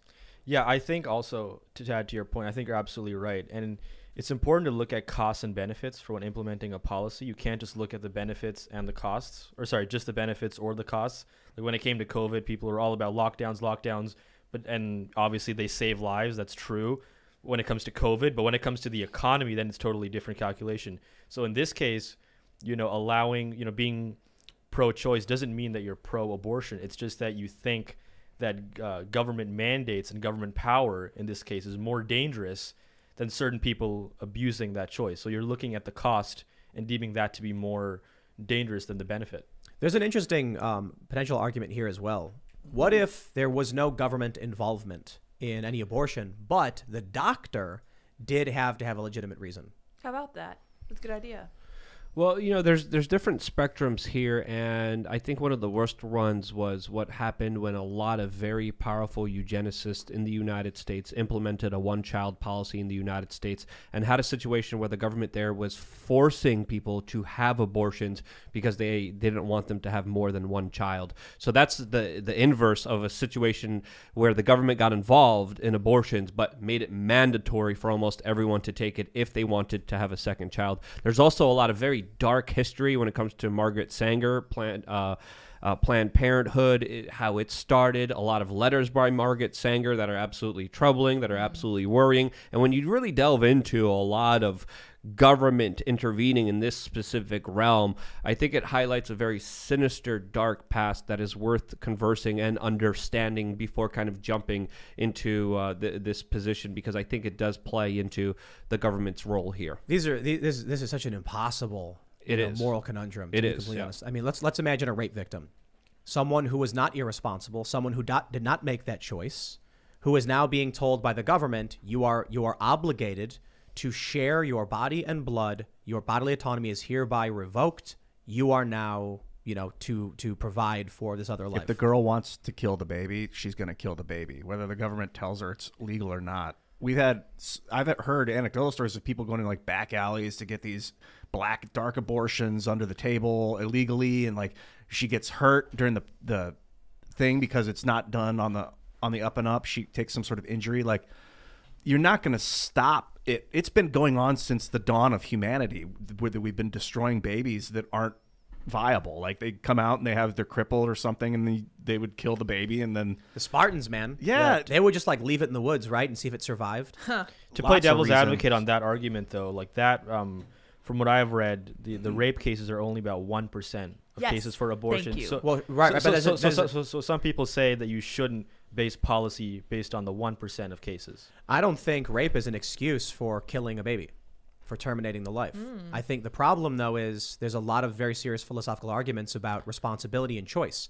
A lot of people immediately go to, how could you be against the death penalty but for abortion? It's like there's completely different philosophical arguments there. I think you're mansplaining too much, Tim. What about the guys who get pregnant? And what does the woman here think about this debate, Linda? Oh boy, Luke, you triggered a firestorm here, because I've been sitting listening and I've been thinking how wonderful it is that I've been able to maintain my silence as long as I have. This is like my hill to die on. This is what I really care about. And you're correct that a vanishingly small number of abortions are in fact committed because they are a result of rape or incest. I use numbers from the Guttmacher Institute, which is what Planned Parenthood uses for their numbers. So they err on the side of maybe trying to pump those numbers up to kind of support the idea that abortion is actually medically necessary. And I agree with Tim, because I know people who are the result of rape, and they are wonderful people. They were adopted by people who care very much about them, and of course they would much rather be alive than be dead. And that's why I said, right, I think the conservatives who argue the rape or incest exemption, I don't understand that at all. Yeah. I don't see how it's the baby's fault that they were conceived through rape. However, there's an issue of someone being forced to share their body with someone else. So if the government came to me right now and said, we're going to hook up your blood to Ian because Ian needs your blood to live, I'd be like, hell no. Right. And they'd be like, well, you should have been more responsible. I didn't choose that. Right. So that's the personal autonomy problem. Further, the problem arises that, 1% is, and so I think it's 99, isn't it like 99% of abortions are no reason given? Elective. Yeah. Either no reason given or elective. I think abortion as contraception is wrong. But I don't know how you deal with it then when someone can walk in there and be like, rape. Yeah. you just And then what do pretend. you do to the actual rape victims who are like, you can't force me to share my body with somebody else. I didn't choose this. I don't have the answers, man. I'm Yeah. just like, I think one of the most compelling arguments on the pro-life side is what Luke was alluding to earlier. And I've looked at the data on this, that there is actually higher need for adoption than there is actual supply. For when it comes to very young children, I believe that changes for kids Yeah. after the age of like 6. Like there's an abundance of kids in foster care homes who aren't able to find parents to adopt them. But when it comes to really young infants, from what I understand, there's a huge need, but it's not met with the same level of supply. So arguably you could say that we should have pro-life policy and let people give birth to kids and give it off to adoption, because there are so many parents, gay couples also, who are looking to adopt, and it's very hard because there's a very low supply. I do think that one of the things that we could do to help solve the problem of abortion is to reform the adoption system, make it simpler. So one of the problems with Roe v. Wade is that it never should have been legislated at the federal level, because what they found was that abortion was becoming more socially acceptable before they passed Roe v. Wade. If they had gone state to state and said, do you guys want abortion? And each individual state had used their 10th Amendment rights to say, we do want it, we don't want it, because this is not, in fact, a duty left to the federal government by the Constitution, thereby meaning it should be left to the state. There are no emanations and penumbras in the 14th Amendment that say that a woman should be allowed to remove her child's body from her body by force if necessary. So I think that you're correct that it is very nuanced, and I hate to see leftists being so insane, but I thank them for making my case for me, because no one can look at these women standing on the steps of this building taking these abortion pills and just shouting their abortion. It's Phil Labonte from All That Remains tweeted that if there's one issue that's going to push moderates to the conservatives, it's the issue of abortion. Correct. Because the leftist argument on all this stuff is like, I mean, it's evil. It is absolute. It is amoral. It is unethical. It is evil. They don't treat life with value. Right. And look, I get it. When they talk about moral relativism, oh yeah, I think it's a real thing. And I think when you have a bunch of people who lack a moral framework, they have no problem literally killing, burning down buildings and celebrating it. And we've seen that with the riots all throughout last year. 25 directly dead as a result of the George Floyd riots, and not an ounce of remorse. In fact, they still celebrate it. When what was it, Aaron Danielson? That was his name? The guy in Portland who took 2 to the chest? yeah. They cheered for it. Yeah. When what happened after Charlottesville? Everyone on the right mourned and said, this is terrible. Right. We're shocked by this. It's because you look at the moral foundations of these people and they don't have any. We talk about, care and fairness. No, whatever the modern leftists are, they are just a chaotic, destructive force. They have no principles. There is no logic. I'm not talking about literally everyone on the left. I'm talking about the weird, cultist, woke, whatever, cheering for death, taking abortion pills, celebrating the stuff. That's just amoral outright. And to me, overtly evil. My issue is just like, wow, I'm trying to be good. I'm trying to respect everybody. But boy, is it hard when you have a woman who is an autonomous life form with rights and a baby who is an autonomous life form with rights. And how do we reconcile that with what the government gets to do? Ben Shapiro, brilliant argument that if there's one thing the state does do, it's protect life. In which case, when it comes to the issue of a child, a baby, and life does begin at conception, any other argument otherwise is a ridiculous political argument, then the government should be involved in whether or not life is terminated. Now, I want to address that one very, very seriously, because look, when the sperm and the egg come together, you get unique DNA. And from that point on, there is a unique set of DNA that is new life. The new life is now created. When we had Vosh on the show, he was talking with Charlie Kirk, and he was asked, when does he think life starts? He was like, birth? And I'm like, so if the baby is not born from the woman, it's like not alive? But you can have a baby at 8 months be removed via C-section, and it's alive and self-sustaining. Why is birth the point? What does traveling through the vagina and the vulva have to do with whether or not this baby is literally living? Right. I've heard from people that say 3 months. 3 months is when life starts, because babies can't remember anything before that. And I'm like, so people who have, serious amnesia issues or short-term memory issues and can't remember things aren't alive? It's a ridiculous argument. Life begins at conception. It's a political argument to say otherwise. Moving on from there, you have a very serious conundrum of who gets to decide when a life is terminated. I don't like the death penalty and I don't like abortion, but I Sure. recognize death and abortion. You get a happen. couple of skin cells in a petri dish. It's alive. It's not a human. I think that's when does it become a human is the debate. I think is the skin going to grow and become Unknown. Well, the answer is no, Ian. You Yeah, don't definitely know. not. Well, it's still alive. No, we do. Wait, what do you mean? Skin I'm not talking cells. about. Skin I'm talking cells. about when does the baby in utero become a human? Like at what point do we say it's alive from conception? I agree, living muscle tissue. But at what point do we acknowledge human? Is it a heartbeat? Is it a brain? 3 weeks? I think 9 it's weeks? conception. 12 weeks? So- Well, it's not really human at that point yet, though. So this is such an interesting argument because if you watched a dog sperm meet a dog egg, would you ask the question, is that a dog? Would there be any doubt in your mind that a little puppy would result from that union? Probably not. I don't understand why we do this with humans and not with animals. Ian, the reason I disagree with you is that it would be like looking at a child and being like, it's not a human because we don't know that it'll become a mature adult who can reproduce. No, it's a zygote. If you look at a zygote, You're arguing a different stage of human utero. life doesn't mean it's well, human. you don't know what it's going to become yet when you're looking at a zygote. You don't unless you know that it was a human sperm and egg or a dog sperm and egg. You don't know what it's going to turn into. So I think in Ian's defense, I think the differentiation you're trying to make potentially is in terms of like pain perception. Potentially, you could say, like at what stage does the maybe. Fetus like feel pain and it's actually different. I mean, arguably. Then that argument is like Terry Schiavo. Remember Yeah, that whole yeah, I thing? do remember that. A person in a vegetative state isn't alive. Oh. What if someone's in a coma? They can't respond to stimuli. You're just like, meh, they're dead. Similar. We have no idea if they'll come to, and then a week later they wake up They're and say, still "Wow, alive. No, but sperm and egg versus an actual fetus that has a heartbeat, like in terms of feeling pain after you terminate it, I don't would think be different. I'm saying I don't think pain is relevant to the conversation of whether someone has rights. There are people who literally Right. can't feel I'm pain. saying arguably in terms of suffering, if we're measuring based on suffering. But I don't think we are. Okay. Like but- if an old man is comatose, a guy in his 60s is comatose, he has rights. And I think there's an interesting question about are we obligated to give him life support? And the answer to that is probably no. But we can, and maybe it's the right thing to do. I don't think healthcare is a human right. If there's someone lying on the ground in the woods and they're comatose, you can be like, they will die. Like without assistance from someone else, they have no right to it, but we do want to save them. When it comes to my point is that pain is not relevant to whether or not we want someone to live or they have the right to live or anything like that.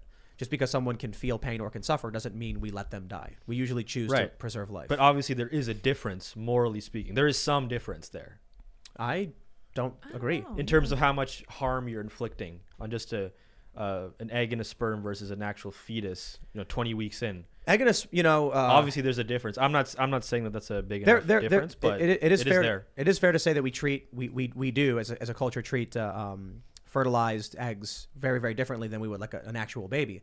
If a woman, has a fertilized egg and then miscarries and doesn't know what happened and just, it just flushed out of the body, there's no murder trial. There's no murder investigation. If she gives birth to a baby and then something happens and the baby dies in the crib, the cops are going to come and try and figure out what happened. So there's a certain point where the government would intervene and wouldn't intervene. That being said, I think the government is doing a heck of a bad job, and that's why I don't like them. I don't like the government and the system in a lot of ways and a lot of things they do.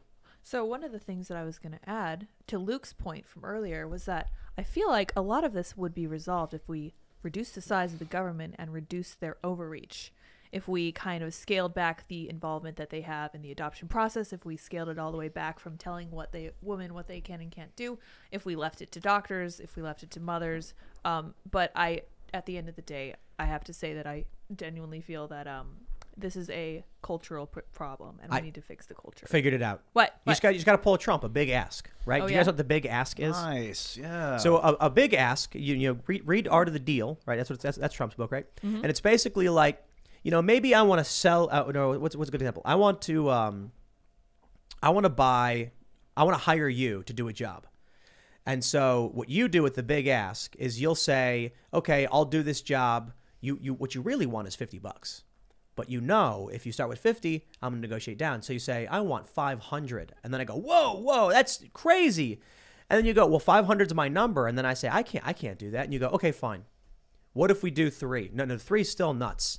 Well, now you're getting me down a lot, bro. Will we do 250? All right, 250. The big ask is you ask for way more than you want, so you negotiate down to where you really want to be. It's simple. All we have to do is have someone campaign on forced abortion. Oh. That way, everyone a big freaks ask. out. And I'm kidding. The China policy. China. Ted Turner liked that one. So did Bill Gates' dad, who was connected to Planned Parenthood. Again, there's so much things I could talk about this. Interesting. But that's not a policy that's too absurd, Tim. That's a policy that many people have argued for. They're doing it right now in China in the Uyghur camps. Yeah. Well, these are everyone needs to realize, because someone brought this up. They said that viability is actually getting like at 15 weeks. There's been a case where a child, a 15-week fetus has survived, and so with modern technology, eventually abortion will be made illegal because a fertilized egg will be viable in right technological settings. Think about what that means when it comes to transhumanism. These arguments are going to get crazier and crazier. We don't even know. Because when we talk about forced medical procedures like government mandates, I brought up earlier today, and I have to, it's Star Trek, when I think it was Data talking to Geordi LaForge. For those that aren't familiar, Data is an android. He is he's a robot. I mean, he's superior, he's stronger, he's faster, he doesn't sleep. And Geordi has cybernetic eyes. He's blind. So he has a prosthetic visor he wears that gives him enhanced vision. And he's asked, I think it's by Data. I could be. It's been a long time since I saw the episode. But he's asked, are your eyes superior to regular humans' eyes? And he says, well, yeah. He's like, I can see X-rays, infrared. And then he says, then why is it not mandatory for all humans to have those implanted in them? And it's like, well, because people, have individual autonomous rights. When we get into the policy where it's like, the COVID vaccine is going to keep you safe and keep others safe, so you have to get it. And I'm like, yeah, so we're wearing a bulletproof vest 24/7. Are you going to mandate that? Yeah, as we develop technology, viability could become like a day. You could have an egg and a sperm meet, and they're like, we have the technology to now gestate this in a machine, and then it's going to be like, you, citizen, you are required to deposit your sperm as per government regulation. Like, how they're doing that in China. They have sperm catching machines at hospitals that literally men walk up to, and they have a huge population. What? Someone corrected me. It was Data and Picard. Okay. Yeah, Okay. so nice. no, this is important. I'm sorry, Luke. Picard's the moral judge. It's the episode. I think it's called "Make of a Man," where the philosophy of the show is brilliant. Data's an android, and they're questioning whether or not he has human rights, whether or not he's worthy of civil rights, or he's just a washing machine, or he's just a computer. And so he says to Picard, he's like, "Are Geordi's eyes not superior to human eyes?" And he's like, "Well, yes." And he's like, "Then why is it not mandatory?" Making an important point about bodily autonomy. Interesting. I would argue that Chinese man-sucking machines are a lot more important than this kind of nerd talk. Personally, myself, that's what me and Ian were just talking about.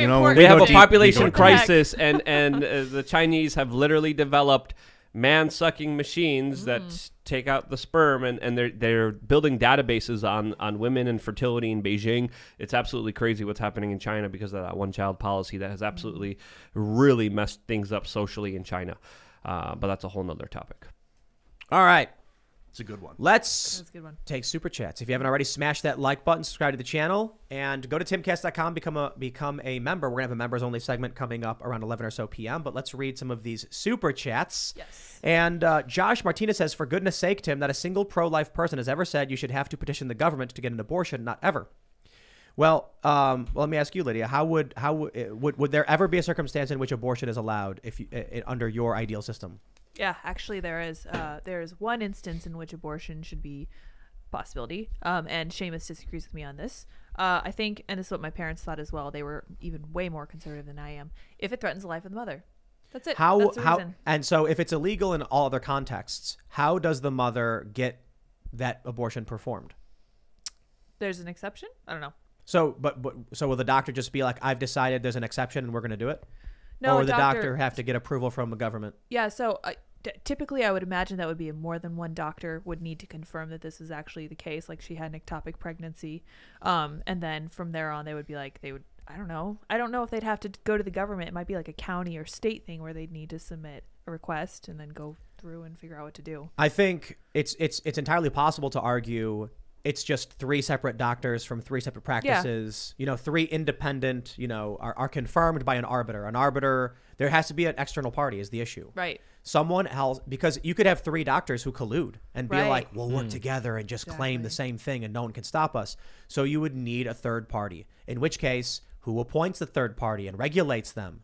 My issue is I don't see a way this is accomplished unless there is government regulation directly involved and someone working at the behest to be the arbiter. Right. I don't like the idea.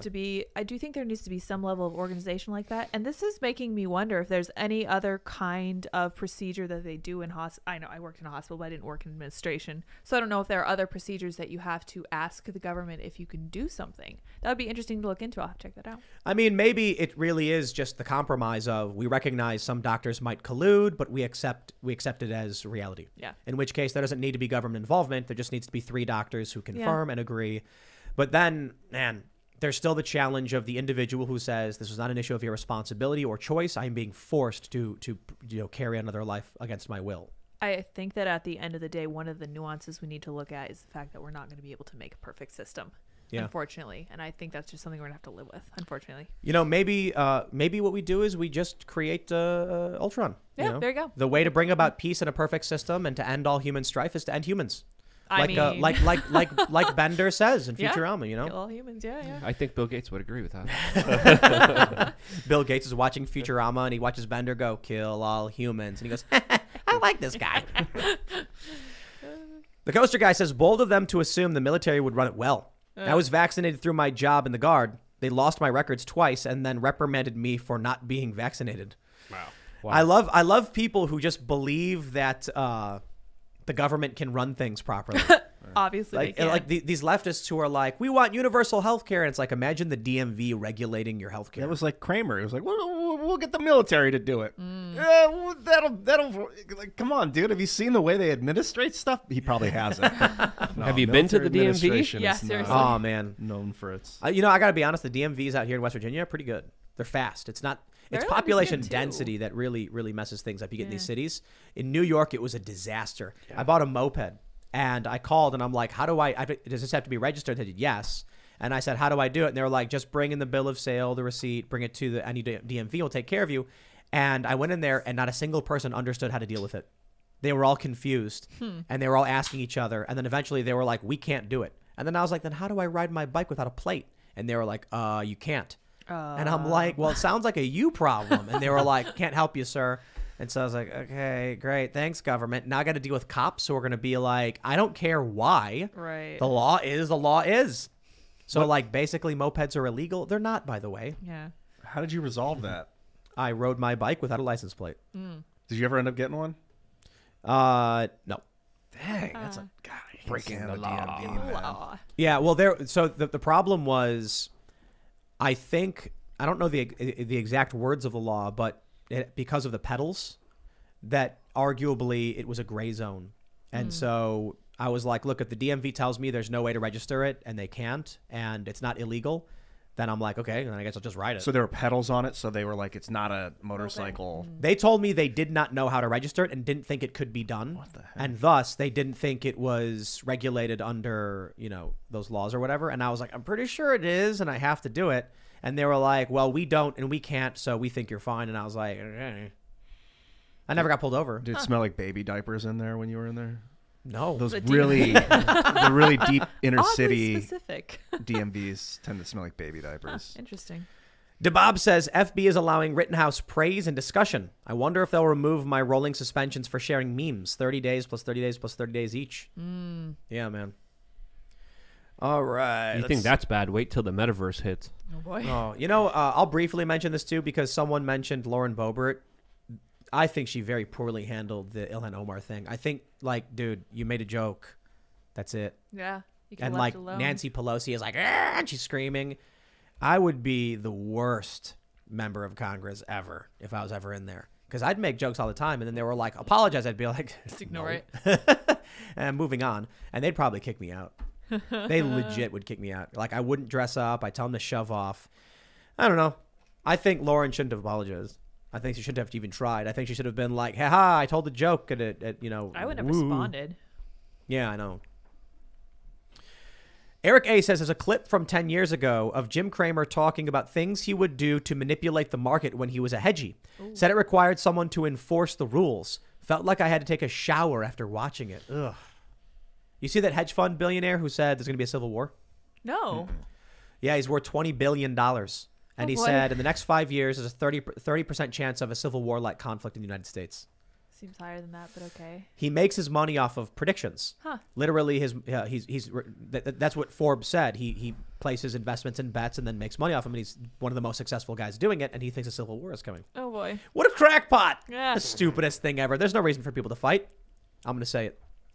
In the Civil War, the American Civil War, there was a strong moral issue. The North despised slavery. It was moral. The South, it was an issue strongly of convenience for them and state rights, but they didn't view it as a moral repugnancy. They were just like, hey, we can do what we want. People in the North were legit like, I will storm my way into your state and literally kill people to stop slavery. There were a lot of abolitionists who were like morally driven. The issue of abortion. Let's say come June 2020, Supreme Court overturns Roe v. Wade. All the red states ban abortion. All the blue states don't. People in the red states, for the most part, those that are pro-life, have a strong moral position. It is wrong and it must be stopped.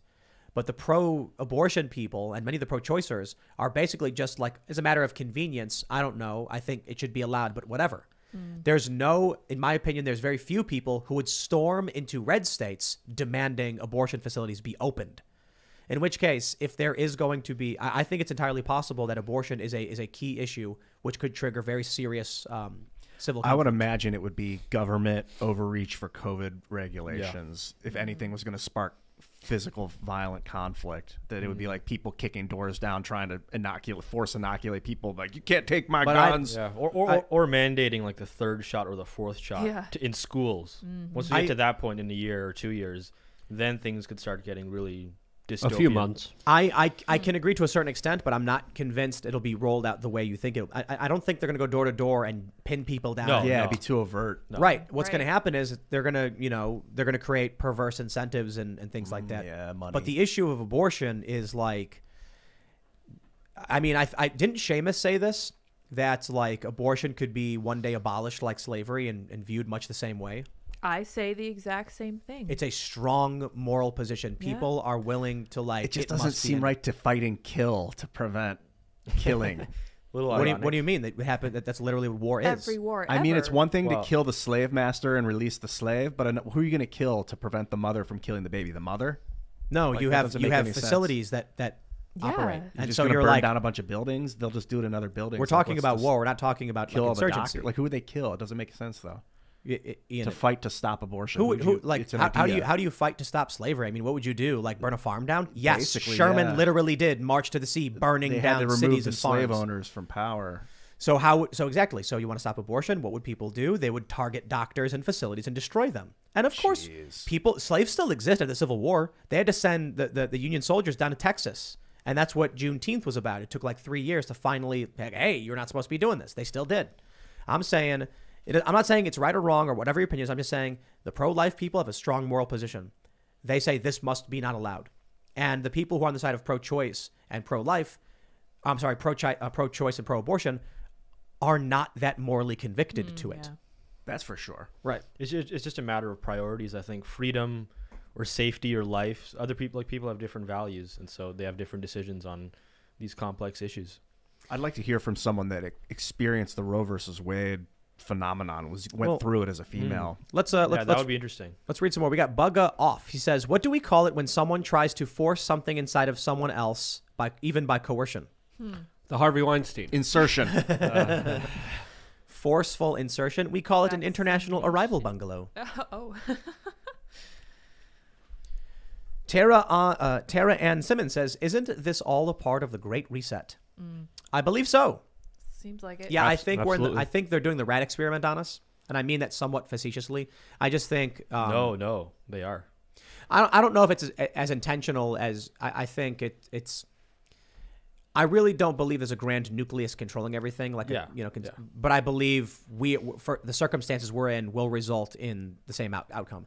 I don't know if it's relevant to be like, here's who I think is doing something. It's happening regardless. We're under lockdown. We all freak out. Everyone loses their minds. They lift the lockdown. Everyone goes, oh, thank heavens. And now they're like, lockdown again, but this time 10 times longer. And people are going to be like, ooh, we'll get out of it soon. I love the South Park episode. I didn't see it. Have you guys seen it? I saw part of it tonight. It's like- I did. Yeah. It pretty much pokes fun at the Great Reset. It's amazing. Yeah. Yeah, it's like incredible. It's like they're all adults and Children COVID taken over by VR. There's like Chinese symbols everywhere. exciting. There's people like eating bugs. Meat is banned. I love that South Park special. It was good. one, yeah. and it was like 40 years later, and COVID finally ends. Yeah. No. Finally stops being relevant, and everyone's adults. All the Nice. all the 4 main children characters are all old, and Cartman is he's a rabbi. Oh, good. Yeah, it's okay. amazing. He found himself. Kyle's a rabbi. Yeah. it's No, great. not Kyle. Cartman. Cartman. Yeah. Cartman's a yeah, rabbi. yeah, he is. Yeah. All right, I'll Amazing. definitely watch that. Amazing. You have to. All right, let's see. Mark Sermon says, true journalism criteria. All sources are linked, no ads beyond self-promotion, based on primary sources, not other articles, tweets, etc. I think that's high tier. Yeah. I think you can do journalism, but I do think sources should be linked. I think ads are fine, to be completely honest. And I think basing on primary sources is, I would say, 9 out of 10. 9 out of 10. There may be some circumstances where you have additional input, but 99.9% of the time, I think primary sources. And that's because I don't want to be completely absolute, but all sources should always be linked. And the challenge there is when you have unnamed sources. I'm not a big fan. But if you have the trust, I guess. I've had unnamed sources before, so it is what it is. True Not a Shop at a Pressure, Batacalf Care says, my lifelong Republican dad called me an anti-vaxxer today. Today was a huge black pill. Rip American freedom. Yeah, there's a clip from that Gunner guy, Michael Gunner in Northern Territories, who's like, if you oppose vaccine mandates, you're anti-vax, absolutely, and I will not. And I'm like, man, that guy is insane. Well, the most scary thing about that is that he is right technically, as per the new dictionary definition, Yeah. is that anti-vaxxer now means being against mandates. Or giving aid, comfort, or support to people who Yeah. are anti-lockdown. Yeah, if you look at the actual like polls, by the way, like Americans who are actually anti-vax, it's like 5% or 8%. It's very, very small. But now you're going to have like a much bigger group of now anti-vax, like 20, 30% or whatever it is, that actually oppose mandates, or maybe more than that. Ben D says, you hear Baldwin says he never pulled the trigger? Oh, man. Should we talk about that? in We the members talked segment? about it a little bit before the show, yeah. He's lying. He's a liar. He's an actor. There might it's possible. be a kind of gun that goes off just from pulling the hammer back and letting it go that it would fire. There's a possibility for that as well. Well, that's a malfunction. He has a single action revolver. You pull the hammer, the cylinder spins, and then the trigger is ready to be pulled. I think, it may be possible that Alec Baldwin doesn't understand when you pull the hammer back, the trigger goes back. And so he didn't realize that it's like a hair trigger. It's like you tap it. And the other question is, you didn't pull the trigger, but you pulled the hammer and pointed it at this woman, and Still not then cool. the gun went off. It's like, bro, I don't care if you did or didn't, whatever you believe. Like, you pulled out a gun, you pointed at a person, you pulled the hammer back, it went off, somebody died. And when trauma goes down, people's memories sometimes blacks out, so he might not remember pulling the trigger. Or he's just saying what he has to say. I'd be He down doesn't- to he talk doesn't wanna about go it to on prison. the after show, Trained actor. definitely. Yeah, he was crying. Oh. Like, he was legit crying. His eyes were all puffy. It was bad. All right, let's see. We got Talon's Andrew. The microchip semiconductor industry is pushing mandates all over the country. Semiconductor workers need help fighting back. Please help get the word out. We have a petition on change titled Save Semiconductors. You know what I think people should do? I think just get all your buddies who work in that field and just start your own factory, man. I mean, it's not going to be easy, but start small and just start working on it. I'm down. If it's possible, I'm not saying it is. Graphene semiconductors, definitely possible. But let's just create that parallel economy they want so dear. You guys want to make some turbostratic graphene with me? There you go. Make superconductors?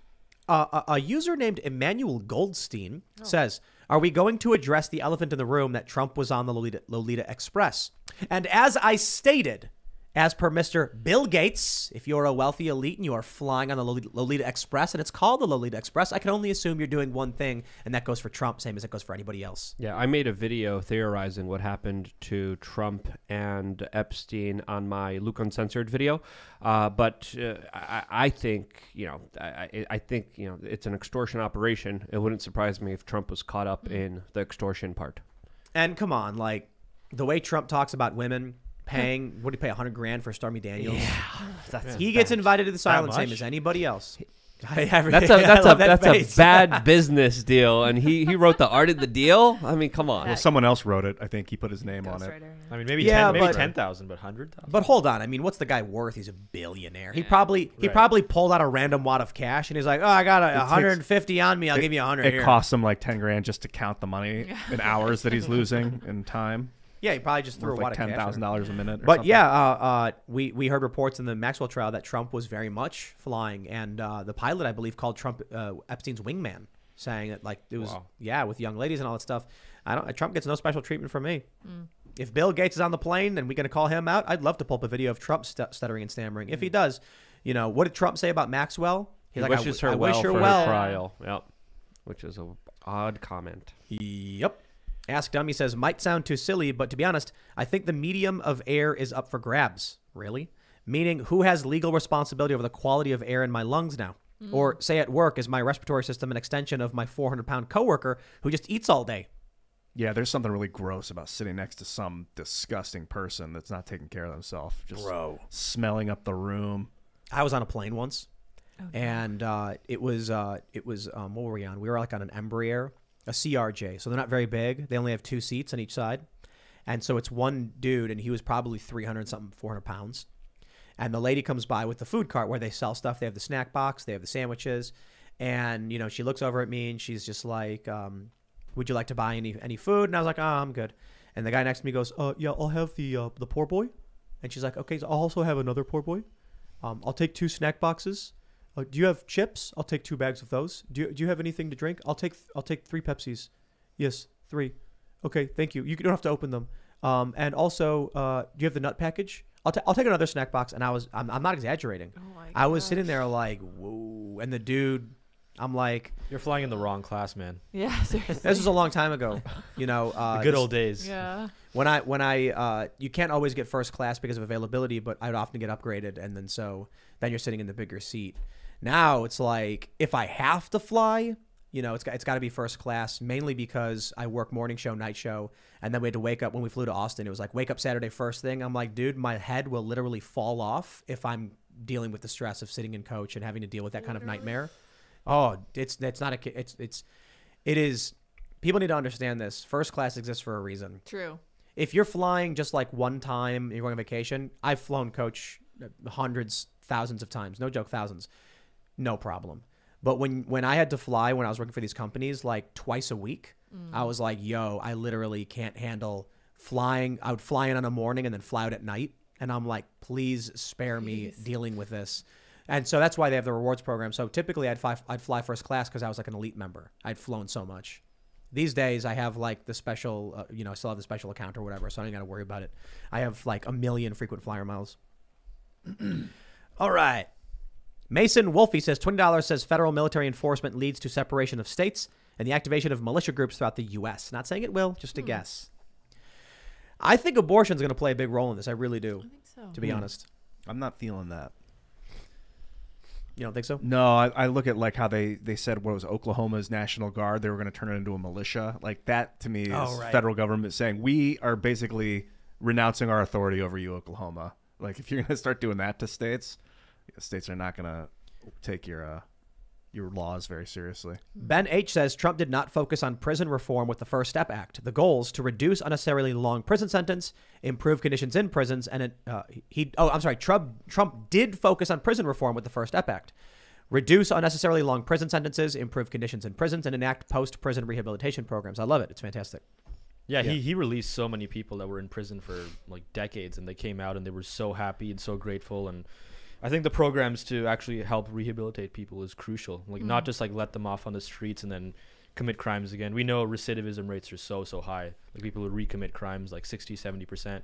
So like actually giving people programs where they can educate themselves or acquire skills to apply them in trades like plumbing or electrician or whatever it is. That's very, very important. Now do Julian Assange. Right. Yeah, maybe you're right. Maybe what we should do is at the first sign of any potential crime, we put you in solitary for the rest of your life. Interesting. Just instantly, without trial. Just We'll do. You ever see Judge Dredd? You ever read it? Yeah. Or? Yep. Yeah, their judge, jury, and executioner right there on the street. It's faster. It's easier. Very fast. It's actually a really interesting concept too. We were talking to Andrew Branca, the Law of Self-Defense, and he was just talking about how there's too many criminals for the courts to effectively deal with them. My response is like, that's too bad for the state. If they don't have the time to give a hearing, release them. It is better that 10 guilty persons go free than one innocent person suffer. From that idea, though, you end up with someone writing Judge Dredd. Well, because there's too many criminals, make the judge and the cop Jury and the and jury executioner, one person who can go out and judge people. It's a cool sci-fi Solid. concept, man. Yeah, it was pretty cool. It's Sandra brutal, Bullock though. and what's his name? Well, they did the new one with Oh. Carl Urban. No, I haven't seen that. Yeah, I think was Sylvester Stallone. It was a little cheesy. Yeah, Yeah, It's definitely yeah. got potential I like it, though. though. I like the concept and flying cars. Yep, just straight up killing people. I don't know, man. It's an interesting concept as to the congestion. Not something we want to happen. I would like to see webcams more utilized in prison, and maybe for people that have an interest in learning a trade, they could do it on the internet and take classes every day, and then you could have like prison guards watch them. Just don't leave James Comey's daughter in charge of that project. You know what we should talk about? Wyatt Anderson says, Tim and crew, if the second Civil War happens, would you fight or be war correspondents? I mean, neither. I mean, I guess Some we would other options, keep right? doing the show. Yeah. I don't know why that would change. Unless YouTube was like, oh, your opinions are bad and we're in a civil war, so they delete us or something. We probably just keep, doing the show. I think we should definitely talk a little bit about this because I think it was Slate wrote an article saying, which side are you on? The second Civil War is coming. And they were like, we're not saying it's a guarantee, but which side it's time to choose. Like it was a crazy article. And it showed like a Proud Boy with a mask on or something. And I'm like, man, you're crazy. Dude. Information is key during war, and that's why before many wars start, all dissemination of information is usually centralized by the state.